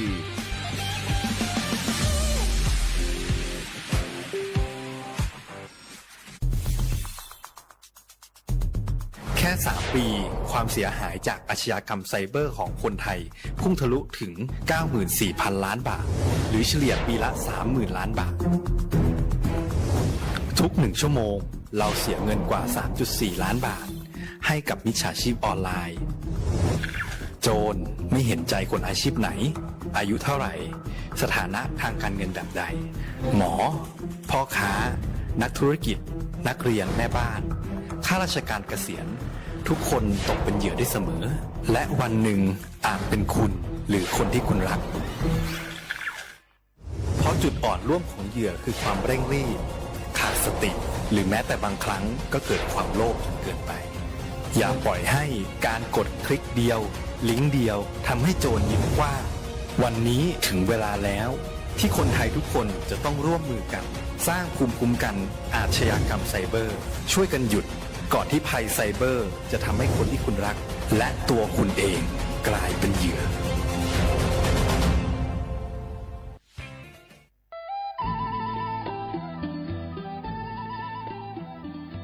จังหวัดลำพูนโดยสำนักงานวัฒนธรรมจังหวัดลำพูนขอเชิญชวนทุกท่านร่วมย้อนวันวานสัมผัสมนต์เสน่ห์ตลาดวัฒนธรรมถนนสายวัฒนธรรมย่านเมืองเก่าข่วงพันปีถนนรถแก้วชวนมาชมชิมช็อปกับสินค้าพื้นเมืองของกิ่งบ้านเฮามากกว่า100ร้านค้าพร้อมชมการแสดงศิลปะวัฒนธรรมล้านนาและกิจกรรมดีๆจากชุมชนท้องถิ่นทุกวันเสาร์และอาทิตย์ตั้งแต่วันที่25ตุลาคม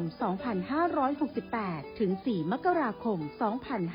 2569ระหว่างเวลา 14 นาฬิกาถึง 21 นาฬิกาณตลาดวัฒนธรรมถนนสายวัฒนธรรมย่านเมืองเก่าข่วงพันปีถนนรถแก้วอำเภอเมืองลำพูนจังหวัดลำพูน ร่วมแต่งผ้าเมืองใส่เสื้อผ้าเมืองเดินย้อนวานๆเก็บภาพความประทับใจในย่านเมืองเก่าแล้วคุณจะหลงรักเสน่ห์เมืองลำพูน ทุกครั้งที่ใช้สิทธิบัตรทองหรือบัตร30 บาทอย่าลืมพกบัตรประชาชนเพื่อยืนยันการใช้สิทธิไม่ว่าจะไปรักษา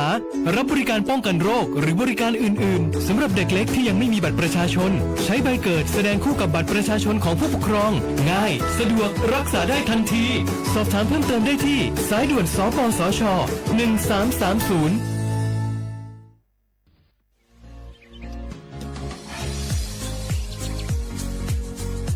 จ้ำหนังเปิงมติครม.มือวันที่29เดือนธันวาคม12 สิงหาคมไป67เฮาฮิปเน็ตแกลิดปัญหาสถานะและสัญชาติคนอันอยู่ตั้งเมืองจึงไทยจอมมาตรา17นั่นตอนตาพี่น้องเฮาเขาอันเข้ามาอยู่ตั้งเมืองไทยหึงนั้นและมีไว้เขาจอมเปิงเฮากว่ายืนย้อนสถานะต่างดาวของเมืองถูกแม่นจอมเปิงไล่ตอนตาลูกอ่อนอันเกิดตั้งเมืองจึงไทยมีอำนั้นก็แม่มีไว้ทะเบียนประวัติบุคคลไม่มีสถานะทางทะเบียนอำนั้นไว้10 ปีถูกแม่นเยาในจึงเฮากว่ายืนย้อนสัญชาติไทยจอมหนังมาตรา7ทวิไล่พออยู่ตั้งกรุงเทพมหานครกว่ายืนไล่ที่สำนักบริหารการทะเบียนกรมการปกครองพออยู่ตั้งต่างเจตวันในจึงกว่ายืนไล่จอมหนังวัดไว้อันเปิ้นออกปันเฮาคานั่นเข้าย้ำเหตุการณ์จอมหนังหลวงปองจึงต่อพอถึงวันที่29เดือน6 2 สิงหาคมไป69ค่ะ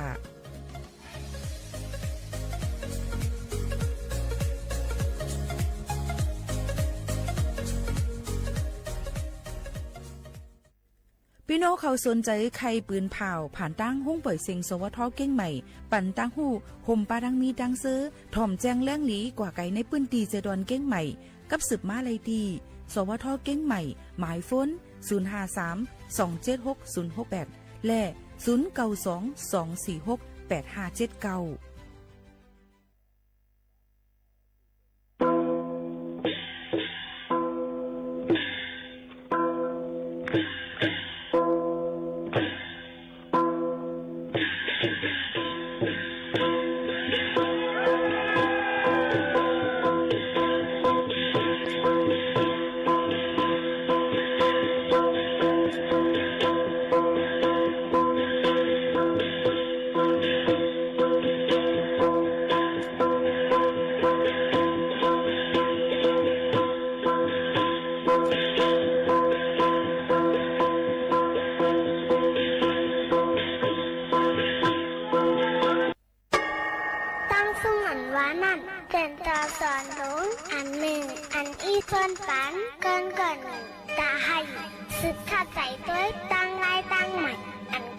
เหมือนซุงค่ะเหมือนซุงพี่น้องพึงยี่ถ่อมสิงแต่เขาทั้งสิงค่ะเขามาโฮมาทบกันตั้งห้องบ่อยสิงสวทวิ่งเก้งใหม่ AM 147 กิโลเฮิรตซ์ค่ะ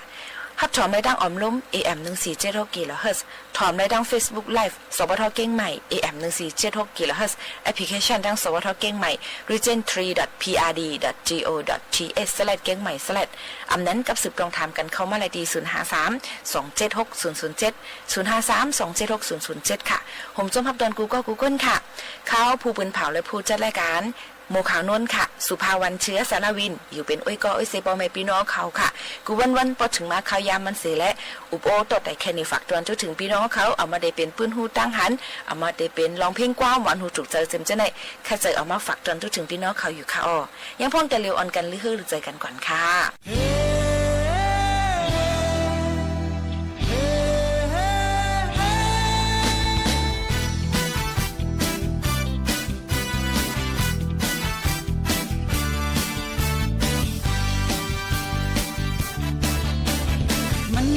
lời phèo má đi này mắn lúc đi lời phèo má có má mơ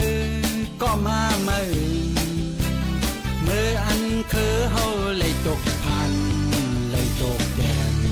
hòn hô hâu qua lệ xoay thêm hâu qua lệ bốc lệ hơi trùng hơi tin tôm mừng loi quán mơ có tàn sinh dưới con dâu năm mơ có mình nặng phay có má mơ cọp này con phít lấy nhìn cô lấy sàn hòn hô hâu qua lệ xoay thêm hâu qua lệ quán những tê lấy lèn bằng tô mừng loi ta cùng tôi hoài bắt tang này ta cùng tôi hoài bắt tang kun có mà mơ ơi mới sân thơ mới xích nhập sự sân lạc quan nè xin người nè về khi có pháo mi bằng lăng có mà còn hô hâu qua lệ xoay thêm hâu qua lệวันหนึ่งได้ไล่เศร้าคอโตเมืองลอย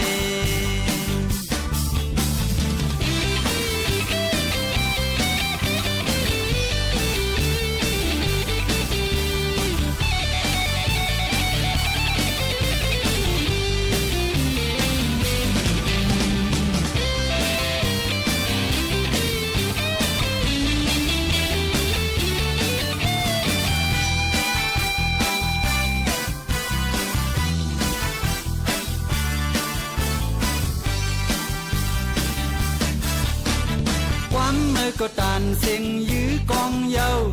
năm mơ có mình nặng phay có má mơ cọp này con kích lấy nhìn cô lấy sàn hòn hô hâu qua lệ xoay thêm hâu qua lệ quán những tê lấy lèn bằng tô mừng loi ta cùng tôi hoài bắt tang này ta cùng tôi hoài bắt tang kun có mà mơ ơi mới sân phơ mới xích nhập sự sân lạc quan nè xin nè về khi có pháo mi tần lăng có mà mơ hòn hô hâu qua lệ xoay thêm hâu qua lệวันหนึ่งจะไล่ปลดปล่อยโตเมืองลอยวันหนึ่งจะไล่กัดเย็นโตเมืองลอยวันหนึ่งจะไล่ขึ้นใหญ่โตเมืองลอย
อปุ่มโหในค่ะไล่เอามาฝากตอนถึงพ่อแม่พี่น้องเขาในค่ะนะไอลักตั้งไอแหลมในค่ะอปุ่มไอลักตั้งไอแหลมอันว่านั่นเมื่อก่อนนั่นในค่ะกำในเมืองหนึ่งมีคนสองก่ออยู่ก่อวานก่อหน้าแลมาเข้ากาดหั่งเผอหั่งมันอยู่ก็หนึ่งจื้อมันห้องว่าไอลักต่างก็เลยจื้อแทงว่าไอแหลมในไอลักป้าเอามาดังมิดหามักไอแหลมกือหาเหาะมานังขายอยู่ก็ตีก็ตั้งนั่นขนาดเนาะไอลัก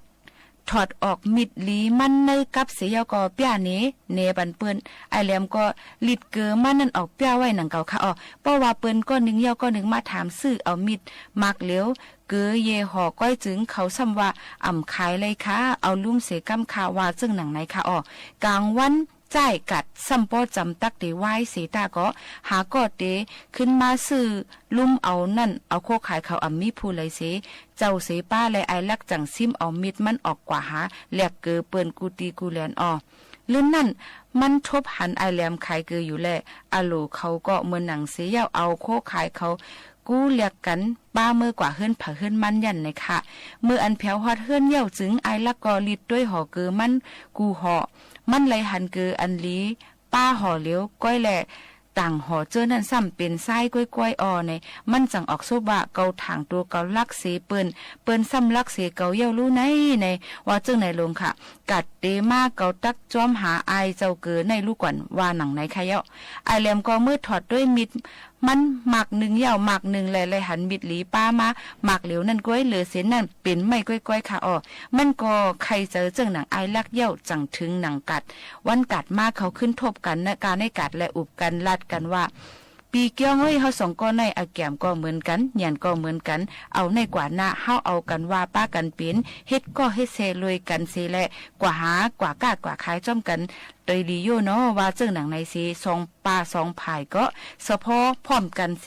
เอาเปียกสารก็ง่ามูกว่าซื้อเสียมักหนึ่งไหลปันแก็บหนึ่งในไหวเสนั่นเขาออกวานออกเมืองกว่าอยู่ยาวค่ะเมืองอำนานไอลัก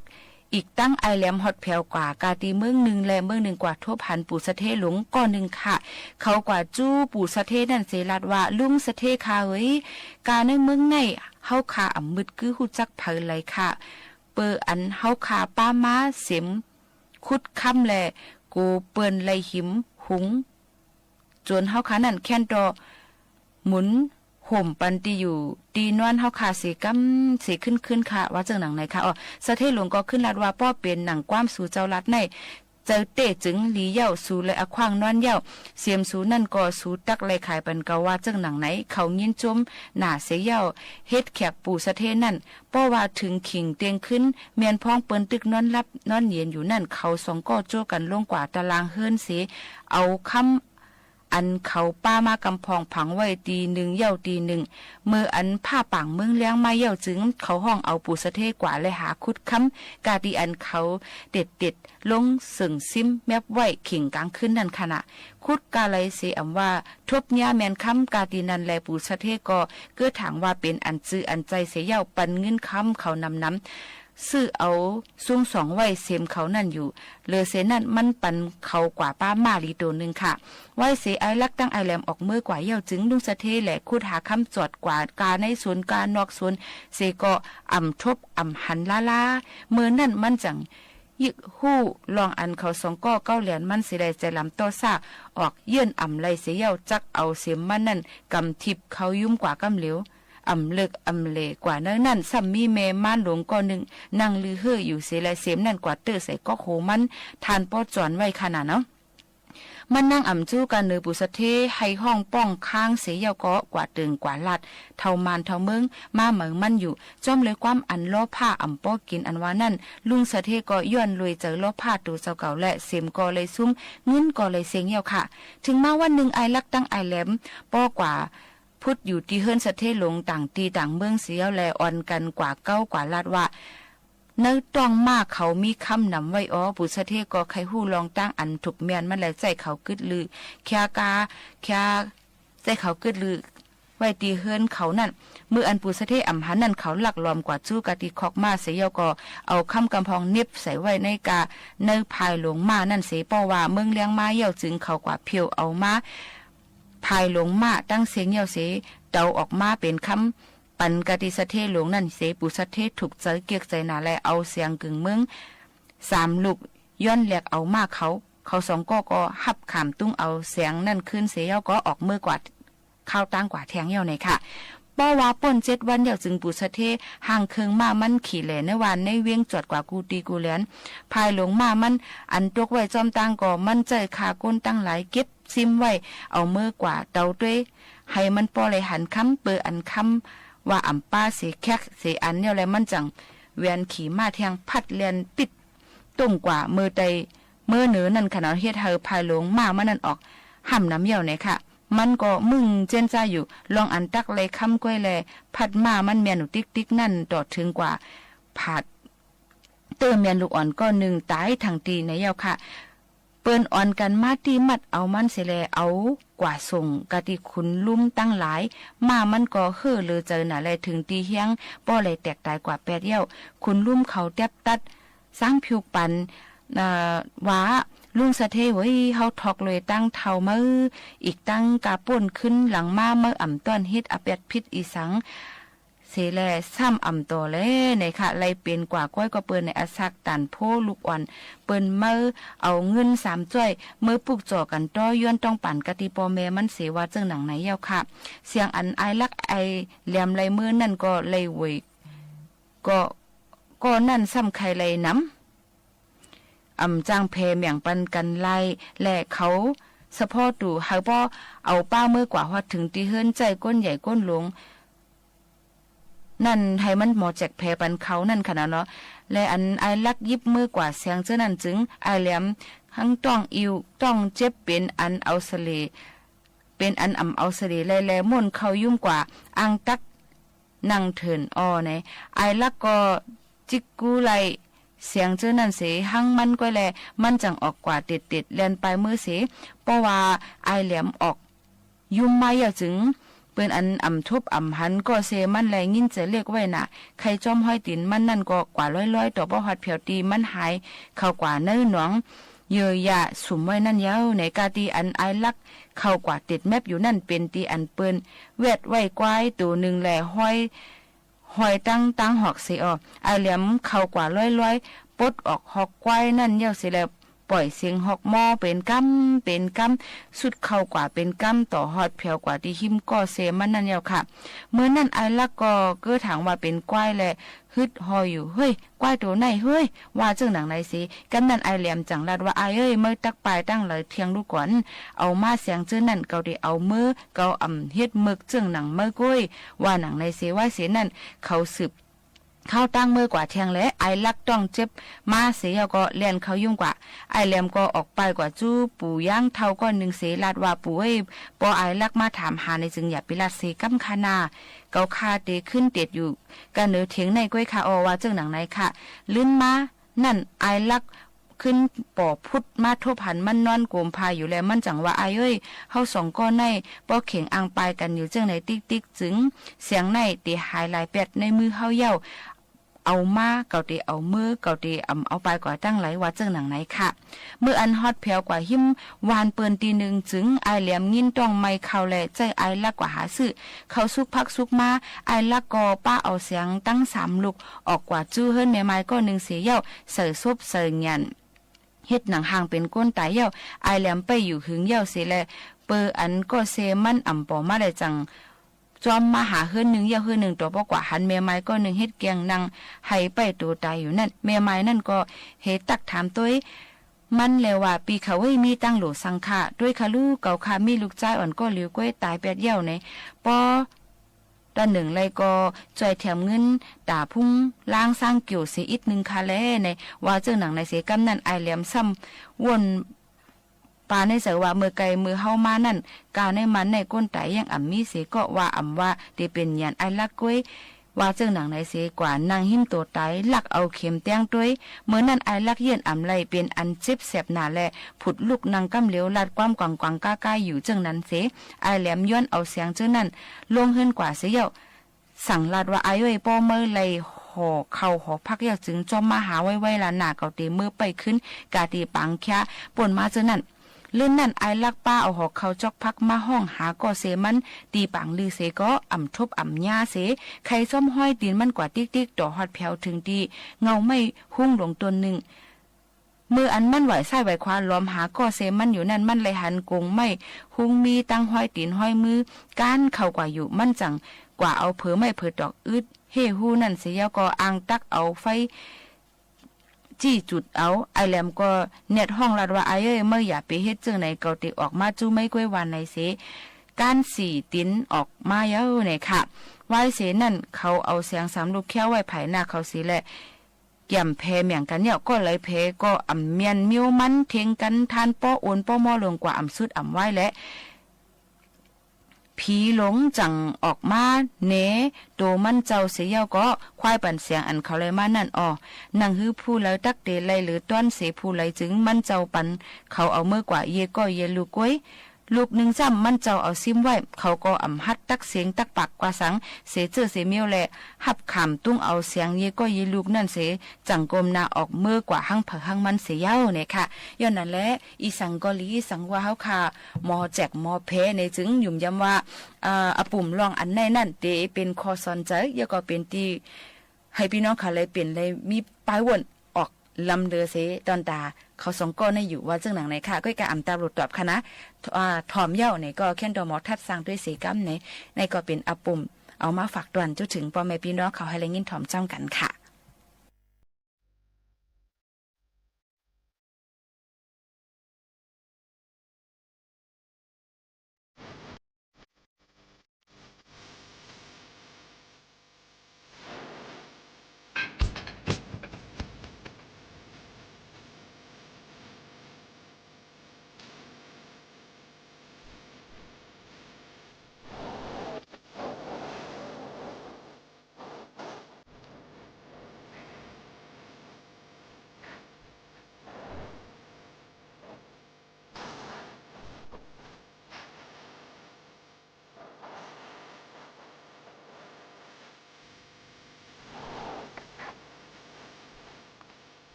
วนกว่าหลายๆนะซุ่มลงซุ่มหลังซุ่มอันเป็นนิ้วซุ่มเยี่ยวสิอ่ำเอาสัมมาเกียนต่างเลยเดินนะกองนี้เขาเรียกว่าใหญ่มากไม่รู้ใหญ่มากขึ้นใครเรียกจบนี้ไรได้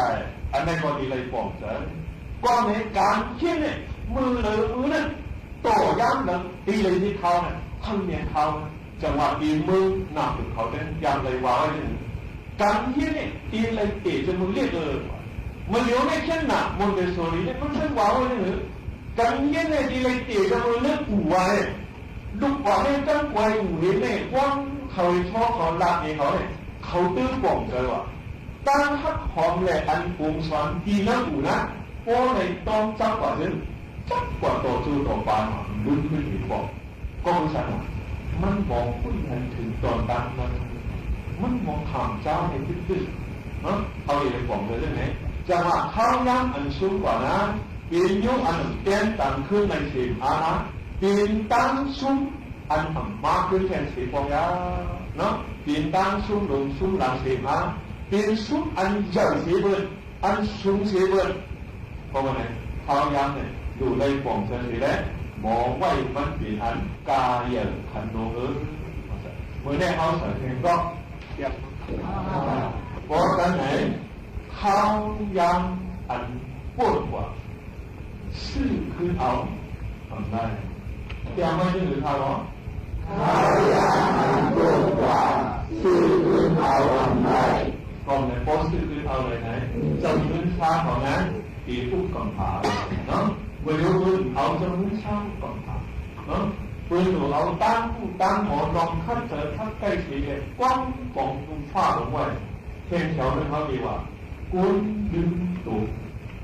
เนี่ยแข่งเดียวว่าดูคิงในก่อนนะดูลืมคิงในเดียวว่าเมื่อเราอีกอย่างมั้งกุนลืมตูอย่างเขาเธอมีความดีการหรือในมาอินเนี่ยนะจะเมื่อกำพาเด็กกุนมือวันกว่าของเขาเนี่ยมองอยู่ชาจินโง่เนี่ยอยู่เนื้อน้ำดินผาอันมันมานั่งน้ำชั้นนี้ป่ามันเนื้อดินชั้นนี้เข้ามันนะอยู่ดีมือเข้าหวานป่ามันเสียรู้ตัวเรื่องที่เกิดเขายังเนาะกินข้าววัน2 ตา 3 ตาหรือต้นวันตายนี่เข้าย่างมาดูเรื่องเจอเรื่องอะไรย่างว่าพอคุกจะเลยคุกตัวเขาข้าวย่างอันว่านั้นมันติดนิ้วซื้อขึ้นเอาอะไรเลยยอดมีเงินสีไปขึ้นซื้อว่าใครบอกว่าเรียกว่าอะไรข้าวยางบอกว่าขึ้นมีแค่50 ปีบางปีเลยมันเปลี่ยนไม่แน่นะก้นอันเขาลึกดูเนี่ยมองเส้นไหลข้าวยางก้นเนี่ยก้นลึกดูเนี่ยเขาเป็นก้นอีกชั้นไหนได้เป็นก้นมาข้าคือว่าเป็นก้นเดียวเขาสุดกว่าสุดนะชุดนี้ฉันสุดกว่าจะผ่านเขาจ้ำขึ้นมองสังมาก็ในที่นั่นนั่นหรือเขาก็ดีมองหันลองเข้าย่างอินการทันมีโมเตอร์ยืนมันกว่านะเขาดีเลยมีบันลองยางแขนกามีอะไรเนี่ยอยู่เลยนี่เนาะเขาดีเลยนี่ค่ะลองยางเขาเลยดีนิดค่ะนะลองยางในชีมอะไรพอมีลองยางก็เลยมีแขนกาเขาดีเลยนี่เป็นล็อกไล่แขนกา上跟用天地天来天帮ทุกพ่อขอเอาดีไล่เลยจะขึ้นมาเกี่ยวกับในแค่หนาเนาะเมื่อวันนั้นเขาบอกว่าการเทียบดีเทียนไล่นั้นดีเลยว่าจะยาวๆดีเลยเทียนเอาดีเลยมาจากเหตุการณ์ที่ฉันบอกเกียรติมันเถิดจงมีเจ้าจิตเหตุตัวยืนกาหรือหมอนนับยังเท่าเลยโอ้ดันเกียรติมันมีเถิดบอกว่าเพราะว่ามีอะไรวะมีมันสมองเปลี่ยนเนาะสมองเปลี่ยนออกกว่ามันนั่งกินแค่หนาวางหรือเปล่าการดีเลยไม่เจอยินเจอยาวสิ่งที่เนาะนั่งเจอยินเจอยาวเนี่ยรู้มองนักยังการทันสิ่งอะไรดีเลยทันถึงตัวอันเล็กอันน้อยสีตาบอกมาบอกเนี่ยมันตามทันเลยมาอยู่ในแค่ไหนได้รู้ปืนที่เขาขอมาว่าเขาตัดแก่ปีครึ่งวันนี้ทันได้ไหมพา2 พวกเนี่ยอัพในชิงบินหลายชั่วโมงป่า10 ชั่วโมงนี่แต่หูมีมือเขานั่งหูมีมือนาน อันออกฉากมันคิดการนั่นนะชิปอันเขาบอกนิดๆว่ามันมีดีเนี่ยมีห้อยเลยน่ะกูพอแล้วมาเดินดักก่อนมันอยู่ในที่เสียงมันไว้ลูกมันสังเกตได้หมายหยดไล่หมายหยดในวันที่ที่เจอนั่นนะนี่เนี่ยไล่แบบกูกังนะจำยังนั้นตีงงมือในกองนี้หมดนี่นั่นมันเป็นไล่หมายหยดที่ต้องหมายเอมือนั่นปองมาหลอกให้หน้ามันต้องแบบเรียกสีได้บอกจำวันอยู่เนี่ยผ่านเกณฑ์ไปอ่ะนะเข้ากลุ่มกูหมักโมทาแล้วกองจับยาวเสียกองป้อนอันเนี้ยสีเหลาได้อยู่วันนี้ตั้งดินอันนี้ก็ป้องพุ่งใส่ยาวหัวป้องเราซื้อๆเลยเนี่ยตัวก็เลยเรียกสีได้บอกผ่านเกณฑ์ได้นะก็เลยแบบแค่แถวเลยเขามีว่าเรียกสีตาของอันนี้ลำดอกคุณบานกันยิ่งเท่านั้นได้หรือทางนี้เนี่ยปีนแค่ได้อยู่กองนี้ทุกวันเขาเนี่ยก็ได้สีตาก็จะได้ขาดทันตื้นลูกก่อนเมื่อไหร่ปีนวนหลุมเมื่อนานะเอาเมื่อนาใจอยู่เรียกก่อนหนึ่งเรียกมันมีแค่มาเลยเจ้าที่ไรหนึ่งทุกวันเนาะเจ้าที่ด่ามูชื่อนั้นจูบันได้เลยเรียกสีตาก็ตอนนั้นเรียกสีตาก็ปีนแค่ได้อยู่ทางนี้เนี่ยโบมีปักปืนอาโบมีปักปืนเย็นดีๆน้ำเนี่ยนอนกุนอยู่ที่มุมมองการก็แก้อยู่นั่นเลยขึ้นไล่นั่นเองไปปีไรนี้ปักปืนอะไรอ่ะใส่ดูด้วยดูแถวในวันหรือว่าเยอะเสียดายก็ปีนแค่ได้อยู่พอมีปักปืนดูมีปักปืนก็ชนะก็มีปักปืนดีปักปืนในมันที่เธออันเด็กอันปอดอันนำมันลายเขาได้พอมีปักปืนมันวางก็สานกันนะมันเข้าเลยดีๆเมื่อแต่เขาที่คือนะเขามามันปอดมามันยาววนมันโตมันแยกมันขือมันไหนพอมีปักปืนอยู่เลยเดี๋ยวมันตับกันเลยเด้อมันเข้าที่ตีการต่อสังคมมืออันเขาการตับฉัดตับฉัดตับอันนั้นของอันมาโตมาเท่าอยู่ทางนี้ฉันนอนให้ฉันคันเหมือนกันมาคัดเหเอาเงี้ยกันกับฉันมือมากับฉันนะมันจังจังดีเที่ยงความเที่ยงอันมาจอยกันเที่ยงอันโยมจะเที่ยงความอันนั้นหลายอันด้วยหลายอันพอมากับฉันกันเถอะเขาบินเที่ยงความไหนเจ้าสีเที่ยงลุงอันเดียวสุดท้ายจุดลุงสิ่งเดียวมันยังไง就是你的那么看花本真，都一我都上风如果真的，都高如果真过来，มันขาดอันนั้นเนี่ยว่าทุกจุดหนึ่งสิ่งที่แต่ว่าว่ามันถึงจันได้อันนักหนาที่มันที่เลยเหมือนจุดบักแก้งเลยนะที่บักแก้งเลยปีนเอามาพันว่ากันพอมันผูกแบบว่าที่จุดพันมาเนี่ยก็มักสนิทจันของป้าก็เช่นจริงๆนะมันโปมีก็ปืนมีหมอก็สามกันหมอคิดอีกแทงความถือเขาไม่เปลี่ยนแทงมาทั้งเจ้าดีเลยหมอเจ้าเลยมันรู้ว่าห้องขึ้นใหญ่เลยกวนไปเลยเขาแก่ไรเขาพักคือมือแรกเขาถามผิดไตแก่ไตยกไตเกียดไรไตใครก่อนสมมึงใครนะไตใครก่อนเหลี่ยมมึงปืนทางใหญ่ปืนถามคือเขาถามที่ไหนมันเสร็จ光顾过，独立人物光，ยิ่งว่าได้มาจะสั่งถามว่าทักคือเหมือนก่อนอันนี้เขาผ่าเลยนะคือเขาใหญ่มากเขาผู้กองมาเลยเขาเคยเนี้ยเลยอ่ะก้อนเลยดูไปว่าใจมั้งกินข้าวเผาหรือไม่อยู่มั้งเขาบอกว่าเรียกมันกองเลยเขามีสูตรดีกว่าที่หมอเลยตัวนี้ที่แน่เนี่ยก้อนกว่าว่าที่ไหนแต่ที่ก้อนกูก้อนในสัปดาห์กูขี้ขายอ่ะพวกมึงมาไม่ใช่ไหนมันอยู่จังไงเขาทำยังไงวะสินค้าก็เพราะฉะนั้นเขาจะเป็นขันโคบ้างนี่เป็นเตียงบุรีก้นก็อันเปิดมือเจ้าสิจะลูกเทียนไหนเปลี่ยนก้นอันขันไว้เอาไว้ทิ้งไว้ดิฉันหาเจอดีค่ะ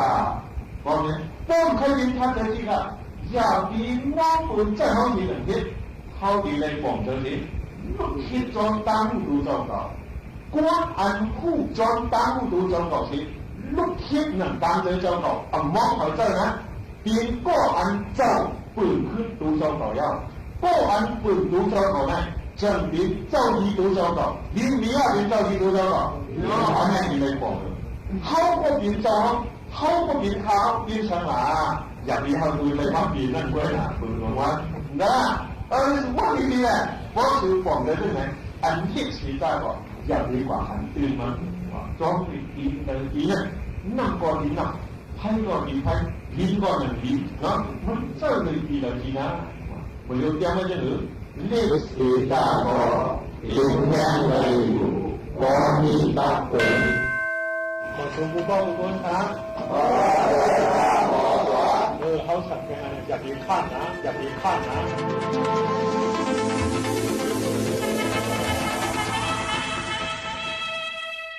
เฮาค่ะมาโฮมมาทบกันตั้งห้องโปรดสิ่งที่ในอยู่ยามมาได้เป็นพ่อลีดอนดับป้อแม่พี่น้องเขาค่ะนะเดี๋ยวยันผ่าดันป้อแม่พี่น้องเขาเมื่อกว่าก่อนค่ะให้อะไรอยู่ลีกินหวานก้างยันเพียกขินกันทั้งหมดทั้งสิ่งค่ะม่อนๆค่ะเหมือนซุงค่ะ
กินยาเม็ดนะฮะโอเคนะครับครับหมดเวลาพอดีครับขอบคุณคุณหมอขอบคุณผู้ฟังทุกท่านนะครับครับสวัสดีครับรู้เร็ว ข่าวมาแล้วครับไปฟังข่าวไปเที่ยวงานกาชาดกันได้นะฮะงานกาชาดมีบูธอะไรเปื่อยๆไปอยู่ในบูธรวมกับทางกระทรวงสาธารณสุขนะครับงานกาชาดที่สวนลุมนะครับรับฟังข่าวต้นชั่วโมง 23 นาฬิกากับธราวุฒิวิชัยดิษฐ์ครับกระทรวงการต่างประเทศประณามการโจมตีโดยไม่เลือกเป้าหมายของฝ่ายกัมพูชาส่งผลให้พลเรือนไทยเสียชีวิตและบาดเจ็บจำนวนมากอีกสักครู่กลับมาติดตามรายละเอียดครับเชิญ ร่วมงานกาชาติ 2568 ร้อยดวงใจปวงประชา น้อมสำนึกพระเมตตาองค์สภานายิกาสภากาชาติไทย เลือกช็อปสินค้าอุปโภคบริโภค พร้อมรุ้นรางวัลพิเศษสลากบำรุงสภากาชาติไทย 11-21 ธันวาคมนี้ ตั้งแต่เวลา 11 นาฬิกาถึง 22 นาฬิกา ณ สวนลุมพินี และช่องทางออนไลน์ผ่าน www.iletcost.org ร่วมร้อยดวงใจสารต่อการให้ที่ไม่มีวันสิ้นสุด สุขภาพดีเริ่มตั้งแต่วันนี้โดยเฉพาะผู้สูงอายุแค่ลุกขยับวันละนิดเดินช้าๆแต่สม่ำเสมออย่าเครียดเลือกกินให้ถูกหลักพักผ่อนให้เพียงพอที่สำคัญต้องไม่ลืมตรวจสุขภาพประจำทุกๆปีเพราะการใส่ใจดูแลเล็กๆเหล่านี้ช่วยให้ผู้สูงอายุมีสุขภาพจิตที่สดใสสุขภาพกายที่แข็งแรงมาร่วมกันทำให้ทุกวันมีคุณภาพมากขึ้นด้วยการดูแลสุขภาพกันในวันนี้เพื่อให้พรุ่งนี้ท่านยิ้มกันได้อย่างเต็มที่ปฏิบัติการ Re-X-Ray เริ่มแล้วทั่วประเทศค้นหาผู้เสพเข้ารับการบำบัดและล่าผู้ค้ายาเสพติดให้หมดสิ้นจากทุกพื้นที่ร่วมเป็นหูเป็นตาไม่ปกป้องคนผิดเพราะความร่วมมือของเราคือกำแพงสำคัญกันพบเบาะแสยาเสพติดหรือเจ้าหน้าที่รัฐเกี่ยวข้องแจ้งได้ที่สายด่วนปปส1386ร่วมกันรีเอ็กซเรย์เพื่อสังคมไทยปลอดยาเสพติดไม่เสพไม่ขายไม่ทำลายอนาคตธนาคารขอแจ้งว่าบัตรเครดิตในชื่อของท่านมียอดค้างจ่ายจำนวนมากหากไม่จ่ายจะถูกดำเนินคดีนะคะชื่อของคุณเกี่ยวข้องกับบัญชีม้าตำรวจต้องตรวจสอบเส้นทางการเงินครับคุณได้รับเงินภาษีคืนนะคะ